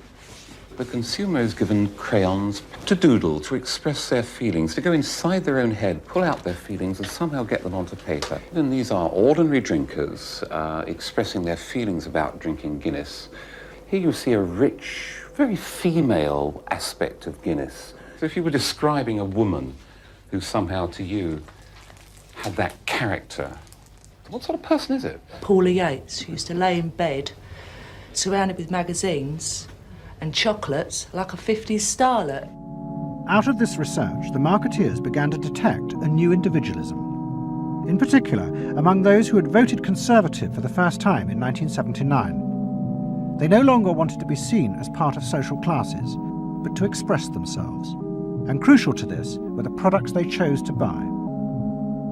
We identified that there was this trend towards what might be called individualism, where people wanted to still be part of a crowd, but to express themselves as individuals within it, to have their own personalities, to be, I suppose, their own men. I didn't want to be the same as everybody else. I wanted it to be a little bit different, a little bit individual. It's quite individual upstairs. It's not remarkable, but I think it's quite individual. It is expensive. It's Italian. It's Italian, it's expensive, and it's good quality. A little bit different. Yeah, we want to set our own standards, so nobody else has got what we've got. We just didn't want it be the same as everybody else. We just want to be different. Business responded eagerly to this new individualism, but it soon became one of the main forces driving the growing consumer boom in Britain. Using the data from the focus groups, the manufacturers created new ranges of products that allowed people to express their individuality. Business also recategorized people. They were no longer divided by social class, but by their inner psychological needs. If the primary need is security and belonging, we call the groups mainstreamers. If it's status and the esteem of others, then it's aspirers. If it's control, it's succeeders. And if it's self-esteem, it's reformers. And this new marketing culture began to take over the institutions previously dominated by a patrician elite, in particular the world of journalism. The assault was led by the profession of public relations. In the past, PR had been seen as seedy and corrupt, but now it became a glamorous business, promoting products and celebrities. And one of the rising stars was another member of the Freud family, Matthew Freud, the son of the Liberal MP Clement. What Freud and other PRs realised was that they could use their celebrities as levers to infiltrate advertising into the editorial content of newspapers. The newspapers were offered exclusive interviews with celebrities, but only if they also agreed to mention products made by Freud's corporate clients, in terms dictated by the company. What happened with Freud's was that you effectively got some kind of product placement, or even product, the manufacturers of the product got some degree of control over how their products would appear in print. So if, for example, you did want to write about Caprice's passion for stuffed crust pizza. You would sign a contract which guaranteed that you would mention the firm Pizza Hut in at least twice in certain positions in the introductory paragraph of the article, that you would agree to run the Pizza Hut logo at such and such a size in such and such a place, and of course that you would agree to run the enclosed pictures of Caprice eating her stuffed crust pizza. There was no choice about how you would run this article in the press. You were effectively told how to run the article in the press. By Freud's. By Freud's. It's a rise of the corporate culture and the rise of business. To traditional journalists, this infiltration of advertising into the editorial pages was a corruption of their profession. But to Mrs. Thatcher's allies, like Rupert Murdoch, who owned The Sun and The Times, it was part of a democratic revolution against an arrogant elite who had too long ignored the feelings of the masses. They hate to see someone communicating with the masses. They feel that newspapers, the written word is not for the masses. That should be left to television, or perhaps to nobody. I'm very proud of The Sun, and The Sun was not represented tonight in your film. You just took page 3, which everyone seems so fascinated with. About page 1, page 2, every other page of the paper. It was a typical piece of slanting and elitism by the BBC, who, after all, in order to get viewers for this program, put on a very sexy episode of Star Trek, which I was watching out in the room there. Oh, I don't think they put it on to get us viewers. I think we just are lucky to follow They try them. to carry viewers into these show programs. I know how it's done. By the late 80s, Mrs. Thatcher and her allies in advertising and the media had brought the desires of the individual to the centre of society. As last week's episode showed, it was the same transformation that President Reagan had brought about in America. Both politicians had encouraged business to take over from government the role of fulfilling the needs of the people. In the process, consumers were encouraged to see the satisfaction of their desires as the overriding priority. To Thatcher and Reagan, this was a new and better form of democracy. But to their opponents in the parties of the left, they had summoned up the most selfish and greedy aspects of human nature. Ronald Reagan and Margaret Thatcher both embraced an economic philosophy that says the unit of judgment was not only the individual, but it was the individual's personal satisfaction, the individual's own unique happiness and well-being. It was, in a sense, the triumph of regarding individuals as purely emotional beings who have needs and wants and desires that need to be satisfied and can be satisfied unconsciously. It goes way back to the early part of the 20th century, to Freud, to notions of the unconscious, the assumptions that we are, in terms of our rational minds, we're little corks bobbing around on this great sea of hopes and fears and desires of which we are only dimly aware. And that the role of a marketer, the role of somebody selling something, including a politician, is to appeal to this great swamp of desire, of unconscious desire. The left believed the opposite, that the way to create a better society was not to treat people as emotional, isolated individuals, but to persuade them to realise that they had common interests with others, to help them rise above their individual feelings and fears. Let me assert my firm belief that the only thing we have to fear is fear itself, nameless, unreasoning, unjustified terror, which paralyzes needed efforts to convert retreat into advance. This idea had flourished in America in the Depression of the 1930s. President Roosevelt, faced with the chaos caused by the Wall Street crash, encouraged Americans to join together in trades unions, to set up consumer groups, and to pay for a welfare system for those trapped in poverty.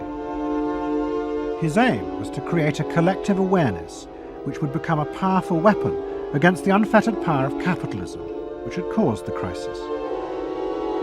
That idea had driven the Democratic Party for 50 years. But now, Roosevelt's inheritors railed vainly against the effects of the self-interest encouraged by President Reagan. There is despair, Mr. President, in the faces that you don't see. Maybe, Mr. President, if you stopped in at a shelter in Chicago and spoke to the homeless there. Maybe, Mr. President, if you asked a woman who had been denied the help she needed to feed her children because you said you needed the money for a tax break for a millionaire or for a missile we couldn't afford to use. The worst thing Ronald Reagan did was to make the denial of compassion respectable. He said, you've worked hard, you've made your money. You shouldn't have to feel guilty about refusing to throw it away on people who choose to be homeless and who choose not to work. That's what he said. He said it with an elegance and a kind of benign aspect that disguised its harshness. You think we can do anything about it? Well, why not? If we can work together now to look after the lives of the people here, I don't see why we couldn't work together afterwards to clear up the mess and help build a better world in which these things can't possibly happen. The qualities we've learned from comradeship and common suffering are not going to be wasted after this war. It's out of experience like ours that the new world will be built. That same idea of marshalling the collective force of the masses to challenge the entrenched power of wealth and business had also led the Labour Party to power in Britain after the war. But in the 80s, Labour, like the Democrats in America, lost election after election as millions who had once voted for them switched their allegiance to the Conservatives. There it is, going blue just about everywhere, sweeping the country. The rural parts of Britain now have gone blue. For they are the party of yesterday, and tomorrow is ours. In the face of this, a growing number within the Labour Party became convinced that if they were ever to regain power, Labour would have to come to terms with the new individualism. One of them was an advertising executive called Philip Gould, who had been a lifelong Labour supporter. Gould believed that Labour's leadership had become corrupted by the same patrician arrogance that dominated all Britain's institutions. They denigrated and disapproved of the new aspirations of working-class voters.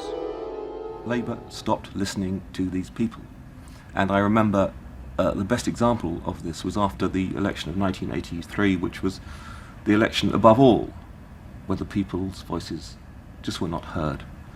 And I had dinner with a leading Labour Party figure who'd been involved in the defeat, heavily involved in the defeat, and his wife said, God, these working class people, they just, we give them education, we give them chances in life. What do? They read the Sun and they just don't vote for us. And there was such a gap between these people just trying to make lives for themselves, better lives for themselves, and the kind of elitism of the Labour Party that was just such a chasm that had to be filled. Gould became part of a small group of modernisers centred around Peter Mandelson. Their aim was to reconnect Labour with the lost voters. To do this, Gould turned to the technique he knew well from his work in advertising, the focus group. Gould commissioned focus groups in suburban areas across the country with small groups of voters who had switched to Mrs. Thatcher. People were encouraged not to talk rationally about policies, but to express their underlying feelings. And what Gould discovered was a fundamental shift in people's relationship to politics. They no longer saw themselves as part of any group, but as individuals who could demand things from politicians in return for paying taxes, just as business had taught them to do as consumers. And I found that the people had become consumers. People now wanted to have, politics and life on their own terms. I mean, not just in politics, but in all aspects of life too. People see themselves as they are, as autonomous, powerful individuals who are entitled to be respected, who are entitled to have the best, not just in, going to Tesco's or wherever, but the best in terms of health and in education too. All this was about getting the Labour Party to understand that people really, really, really had changed, and the Labour Party had not, and unless the Labour Party changed, it would not win. Philip Gould now set out to try and persuade the Labour Party that they would have to make concessions to what he called the new aspirational classes. But he was going to face implacable opposition. In the run-up to the 1992 election, Gould argued that the only way to win was for Labour to promise not to put up taxes. But the Shadow Chancellor, John Smith, angrily refused. Labour would stick to its fundamental policies. They would fight the election with the promise of tax increases to create a fairer society. And as the campaign began, it seemed as if Philip Gould was wrong. The traditional polls consistently showed Labour ahead, despite the Conservative campaign message that a Labour government would put up taxes. Even the Conservatives' oldest allies in the press became convinced that by harping on about tax, the Conservatives were cutting their own throats. So the worry about the Tories must be that they're not at the moment conveying a sense of grip and being in control. And unless they can do better than that, I think they're going to lose. The other thing is that they still say that they are going to go on and on with this one single message of tax. And I think, part of the difficulty this morning was that you had a whole lot of people who've been going to the same press conference for 7 days, had virtually the same message thrust at them, and are kind of getting bored and restless and hitting back on it. I think the media sense a big story coming in the Tories being defeated. And the Labour Party too was convinced it would win and finally return to power. It's now time to meet the men and women who will form the next government. Labour Chancellor of the Exchequer, John Smith. And now, it is time for the next Prime Minister, Neil Kinnock. Those running Labour's campaign believed that by modern presentation, they would attract back the voters, yet keep the old policies. But Philip Gould was convinced that Labour were going to lose. Through his focus groups, he knew that the very people who were telling the traditional pollsters they would vote Labour were in reality preparing to vote Conservative out of self-interest. But they were too embarrassed to admit it. And John Major also knew this, because his focus groups were telling him the same thing. What do you make of the poll which puts Labour 5 points ahead? Sir, one to the Daily Mail, sir. Feel out in the streets that matters. It's feeling good on the streets, is it? It is feeling good on the streets, yes. It has been feeling surprisingly good on the streets for some time. Quite surprisingly, quite out of line with opinion polls. Don't ask me to explain it, but it feels all right. Sir? Anyway, go on. No, lads, you must sit down. We're waiting to go. John Major's victory in 1992 was a disaster for the Labour Party. The small group of reformers centred around Peter Mandelson and Philip Gould were convinced that the only way for the party to survive was to change its basic policies. But their ideas were rejected by John Smith, who had now become leader. Philip Gould left Britain to go to work for the campaign to elect Bill Clinton president in America. The 1992 election, during it and afterwards, people felt under great strain and really did feel demoralised and dejected. And then to go from this to the Clinton campaign, it was an extraordinary experience, because here suddenly I found articulated many of the ideas that I'd had but not fully myself been able to encapsulate or to articulate. If you want a president who will restore the middle class, reclaim the future for the middle class, and restore the American dream, vote for Bill Clinton in New Hampshire and send a signal to the country that we are coming together. What Gould discovered was that, like the Labour Party, the Democrats had also been doing focus groups with swing voters. The difference was that Bill Clinton had decided to tailor his policies to fit with these voters' desires. Above all, with their ferocious belief that they should only pay tax for things that benefited them, not for the welfare of others. I have no idea what percentage of my tax dollars go to welfare, but even if it's a minuscule percentage, even if it's 0.25%, it's still too much for the people that are receiving these benefits that are basically non-productive. The Clinton team decided that to win, they had to promise tax cuts for these suburban voters. And they also used the focus groups throughout the campaign to check every appearance, speech and policy with them for their approval. what Clinton called the forgotten middle class became central figures in a new type of reactive politics. Candidates for the presidency of the United States had been prepackaged and designed for many, many years. What was new was an attempt to use very sophisticated or pseudo-sophisticated techniques to plumb the public psychology, to find out precisely what the desires of the individuals were, and then to come up with a candidate and a platform and images and words that exactly responded to those deep desires. This was packaging at a new level. This was polling at an extreme. I'm not going to raise taxes on the middle class. And the middle class needs a break. Government is in the way. It's taking more of your money and giving you less in return. In the name of the hard-working Americans who make up our forgotten middle class, I proudly accept your nomination for President of the United States. Stay focused. Talk about things that matter to people. You know? It's the economy, stupid. Okay? But Clinton's campaign team, led by James Carville and George Stephanopoulos, did not believe that they were capitulating to the selfish desires of the middle classes.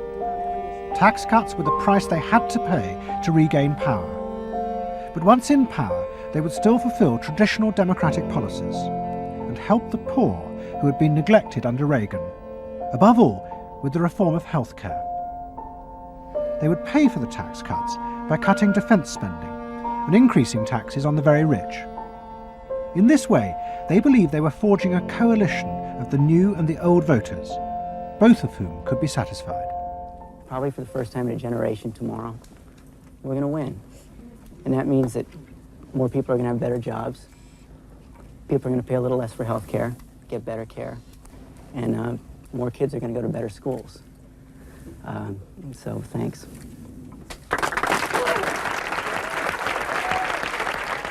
But the Democrats' optimism was to be short-lived. In November 1992, Clinton was triumphantly elected president. But within weeks, his administration discovered that the budget deficit was far greater than they had anticipated. At a meeting in the White House in January 1993, the head of the Federal Reserve told them that the deficit was nearly $300 billion. There was no way they could borrow any more without panicking the markets and causing a crisis. The only way to pay for the proposed tax cuts would be to cut government spending, not just on defence, but on welfare. Clinton was faced with a choice between the old politics and the new, and he chose the old. The tax cuts were dropped, and he tried to inspire the country with the old democratic ideal of government spending to help the poor and disadvantaged. Tonight I want to talk with you about what government can do, because I believe government must do more. To put people to work now, to create 500,000 jobs. Jobs to rebuild our highways and airports, to renovate housing, to bring new life to rural communities and spread hope and opportunity among our nation's youth. Healthcare reform sounds like a great idea to me. Well, I know, but some of these details sure scare the heck out of me. Like what? Well, like for... At the start of the Clinton administration, many of us, including, I believe, President Clinton himself, reverted back to an older tradition, tried to lift the public, to talk about genuine ideals beyond the individual. And that reform agenda being not only universal health care and child care and dealing with the widening inequalities in our society and homelessness, many things that many citizens, just particularly middle-income citizens, didn't want to deal with. But the suburban voters who had been promised tax cuts were not inspired by Bill Clinton's vision. They felt betrayed and wanted revenge. Their opportunity came in 1994 with the congressional elections. The Republicans, led by Newt Gingrich, promised huge tax cuts and to dismantle the welfare system. The voters who had defected to Clinton switched sides yet again, and the Republicans won both houses of Congress in a landslide. Well, I think it's a tremendous vote in favor of smaller government, lower taxes, and in a sense, a renewal of the Thatcher-Reagan tradition. And I think in that sense, it's pretty decisive. It means that the welfare state is going to be less hospitable for people who are not willing to take responsibility for their own situation. No question about it. I think today is the beginning of the end of the welfare state. For Clinton, it was a disaster. Faced with a hostile Congress, there was no way for him to get his reforms through. His personal popularity plummeted, and it seemed certain he would not be re-elected in 2 years' time. In desperation, and without telling his cabinet, Clinton turned for help to one of America's most ruthless political strategists, Dick Morris. What did he want you to do? Save his butt. Clinton was in serious trouble. He had lost the '94 election. He had lost control of Congress, and he hired me to come back and help save him. So he was basically asking me to perform roughly the same role as a life preserver would if you're drowning. What Morris told Clinton was that to win re-election, he would have to transform the very nature of politics. The crucial swing voters in the suburbs now thought and behaved like consumers. The only way to win them back was to forget all ideology and instead turn politics into a form of consumer business. Clinton must try to identify their personal desires and whims and then promise to fulfill them. If he followed those consumer rules, they would follow him.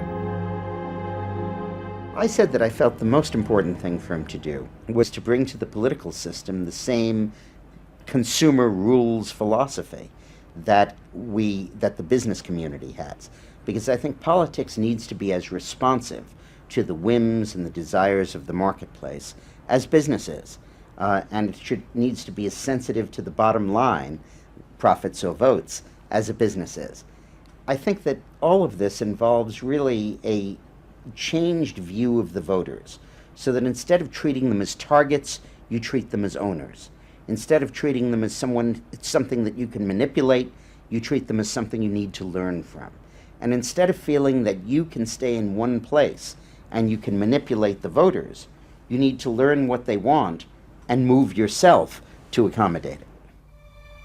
To get inside the minds of the swing voters, Morris brought lifestyle marketing into politics for the first time.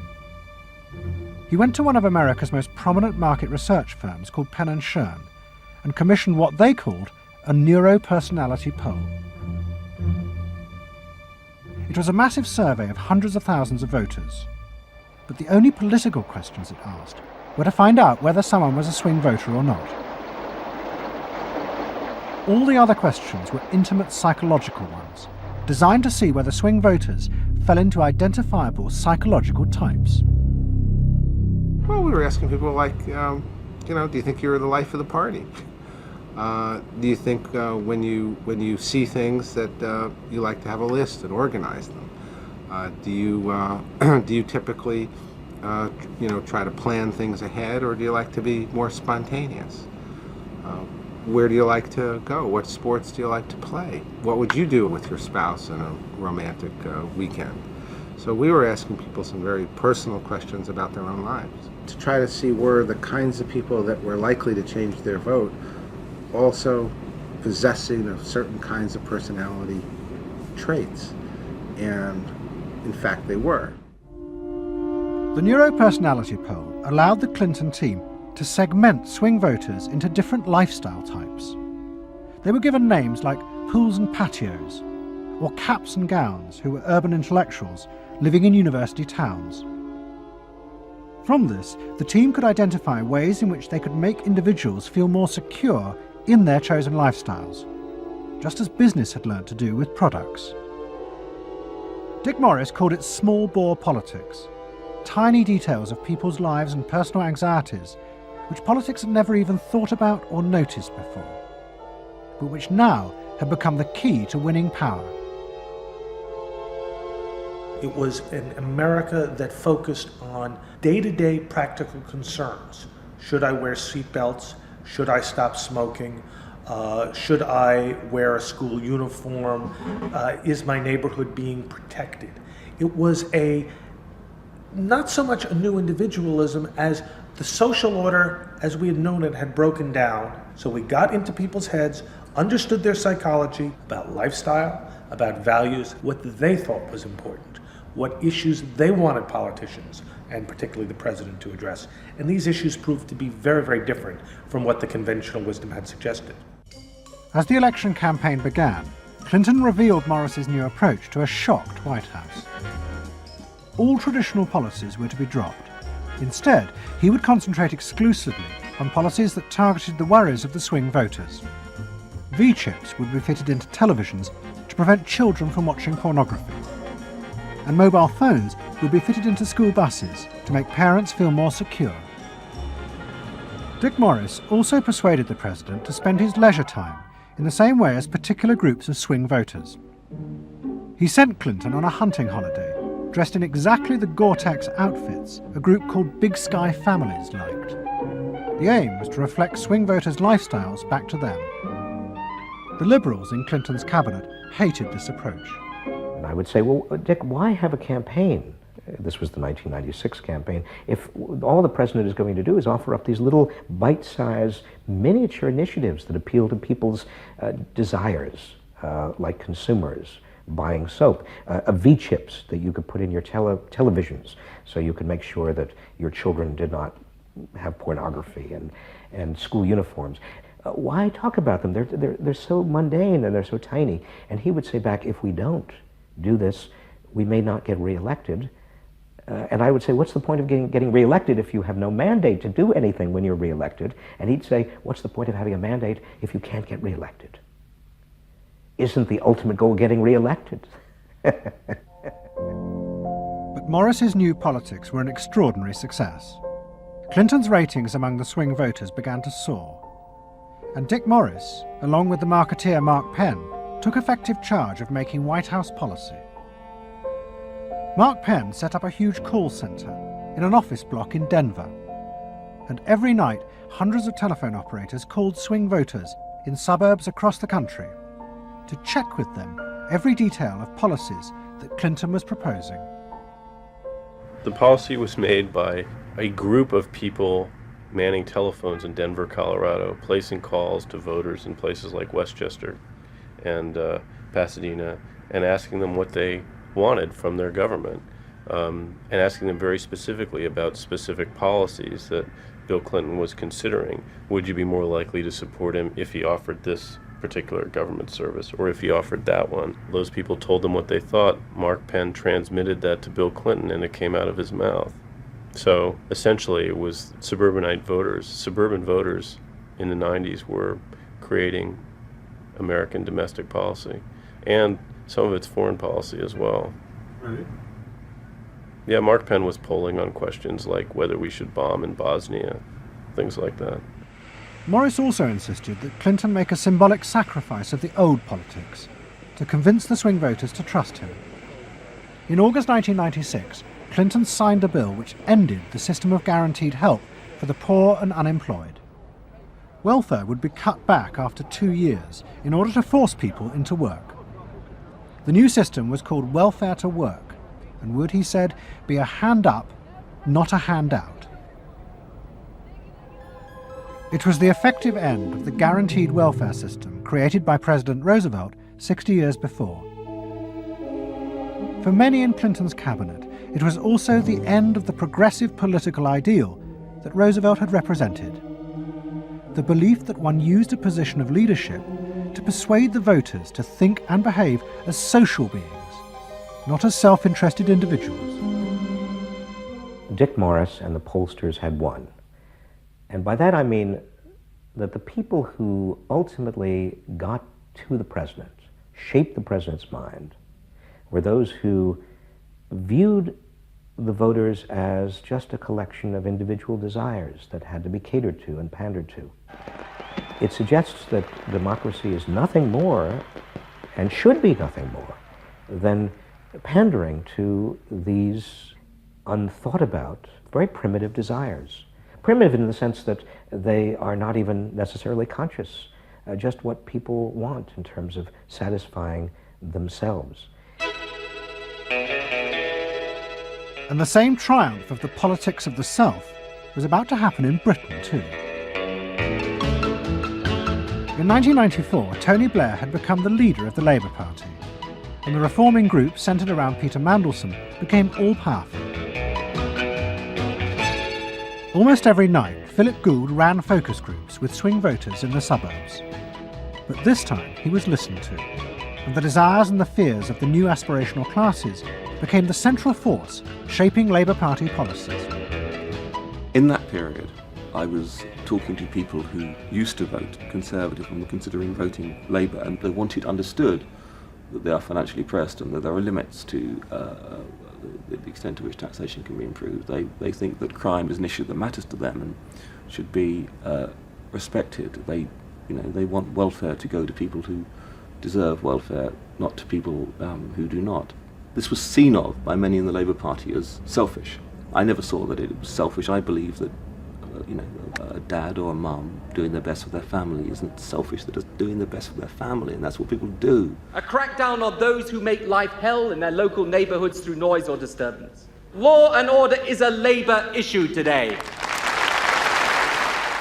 Philosophy of campaigning is, let's concentrate on swing voters, let's focus group them to find out what they want and what will appeal to them, and let's just relentlessly push those themes in the election.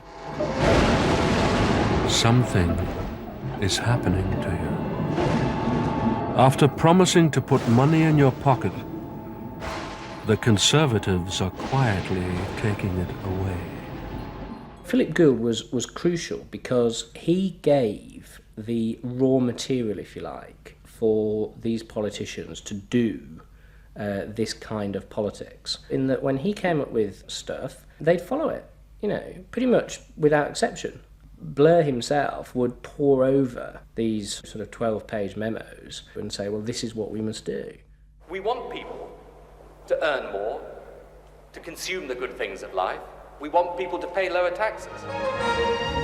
Gordon Brown says a Labour government would hold the main tax rates unchanged. The Labour government will not increase the basic rate of tax. I want to make it clear that I will not increase tax.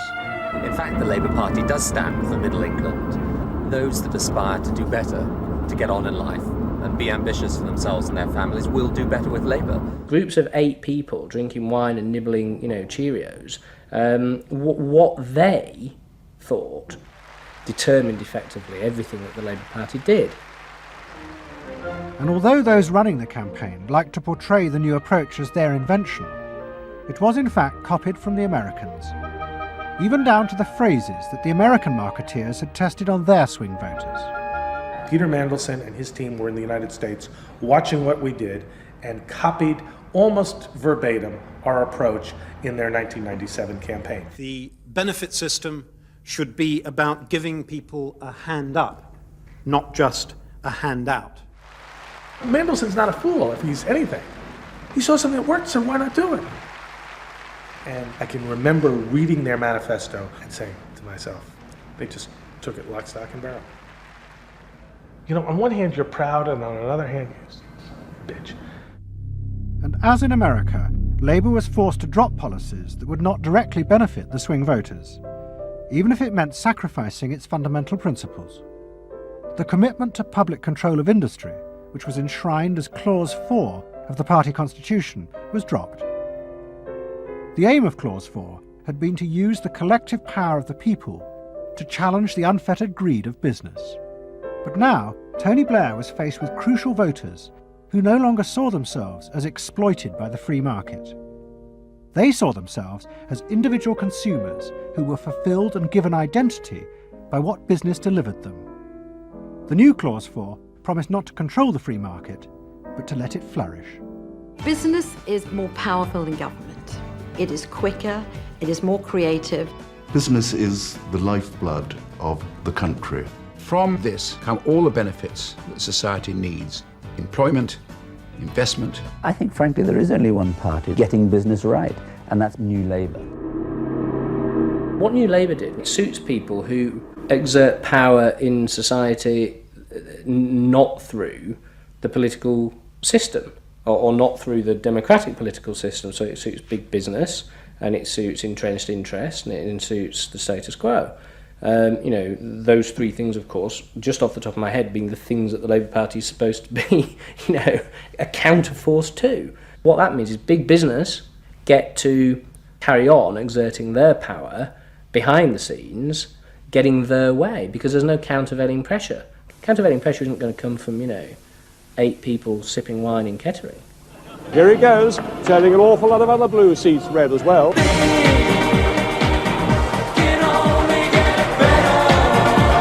Very happy, very relieved, and very exhilarated. But those who masterminded Labour's victory in 1997 saw it as a triumphant vindication of a new form of democracy.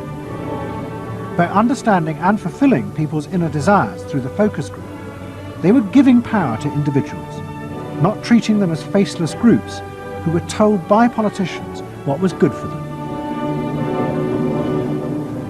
I don't see the focus group as some marketing tool. I see the focus group as a way of hearing what the people have to say.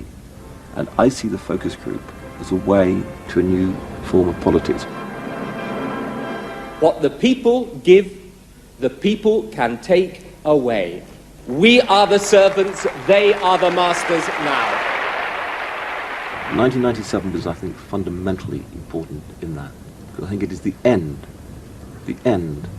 of the elitist politics that's dominated Britain for so much of the last 100 years.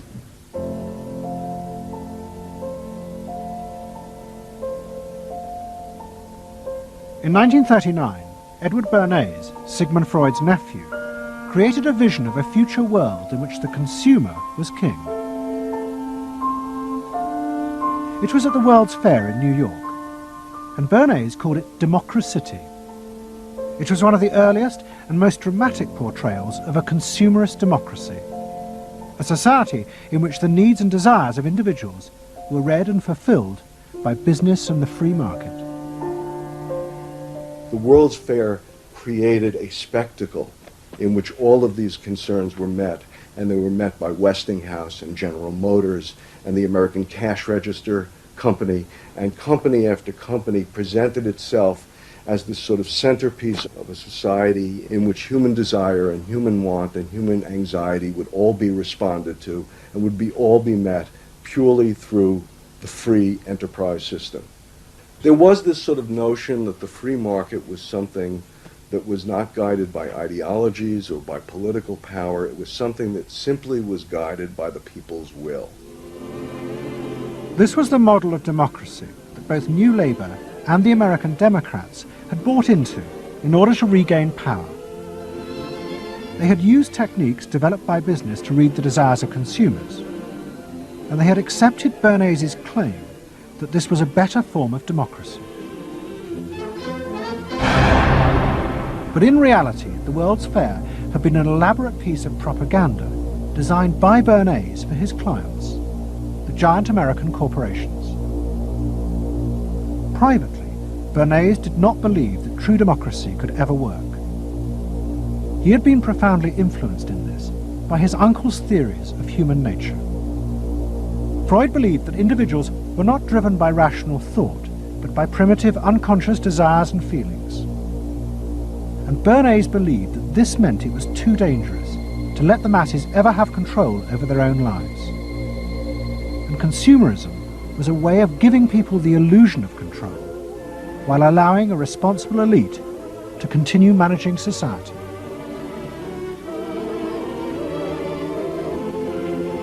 It's not that the people are in charge, but that the people's desires are in charge. The people are not in charge. The people exercise no decision-making power within this environment. So democracy is reduced from something which assumes an active citizenry to something which now increasingly is predicated on the idea of the public as passive consumers, the public as people who essentially what you're delivering them are doggy treats. The problem for New Labour was that it believed the propaganda. They took at face value the idea promoted by business that the systems invented to read the consumer's mind could form the basis for a new type of democracy. Once in power, New Labour tried to govern through a system that Philip Gould called continuous democracy. But what worked for business in designing products led the Labour government into a bewildering maze of contradictory whims and desires. For much of Labour's first term, the focus groups said that the railways were not a high priority, and Labour's policies faithfully reflected this. But now, those same groups are blaming the government for not having invested more money sooner in the railways. The point about focus group politics is that there isn't one because people are contradictory and irrational, and so you have a problem in terms of deciding what you're going to do if all you do is actually listen to a mass of individual opinions that are forever fluctuating and don't really have any coherence, and crucially are not set in context. So that's why people can say, you know, I want lower taxes and better public services. Of course they do. You know, you say, do you want to pay more taxes to get better public services? People are less sure. They then don't believe that if they do pay more taxes, they will be spent on better public services. So you end up in this quagmire where, you know, the truth is a politician has to say, look, this is what I believe. I believe that you should pay slightly more taxes to make better public services, and I pledge that I'm competent enough to actually use that money wisely. Do you want that? Vote for me, yes or no. And that's what Blair has failed to do. Tony Blair turns around and sort of tries to feed back to them what they already believe, and given what they believe is sort of a load of individual, incoherent, contradictory nonsense, that's all he has to offer. And then he wonders why people don't get him. You know, the answer they don't get him is because they're looking for someone to do something that they can't do themselves, which is actually come up with a coherent political opinion that they might have faith in. New Labour are faced with a dilemma.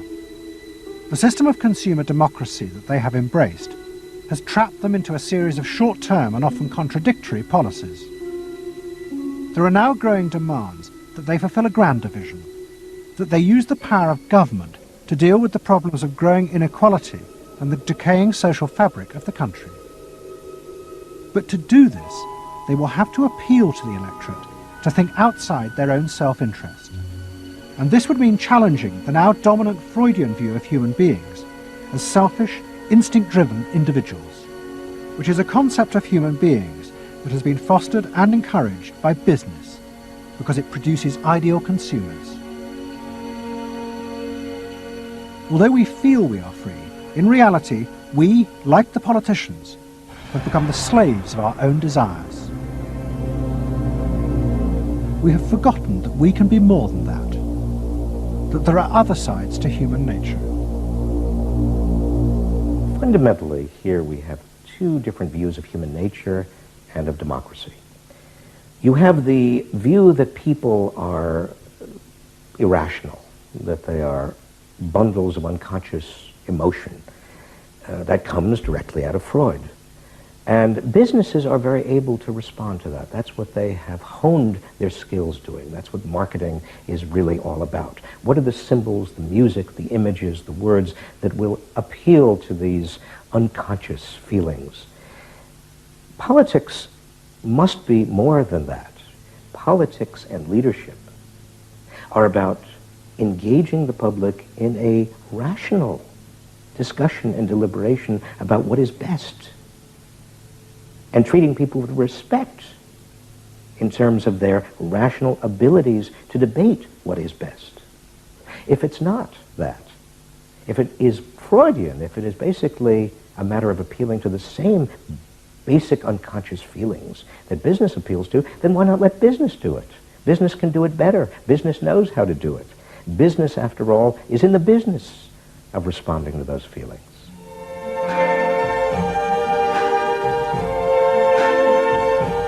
I see trees of green, red roses too. I see them bloom for me and you. And I think to myself, what a wonderful world. As I think to myself, what a wonderful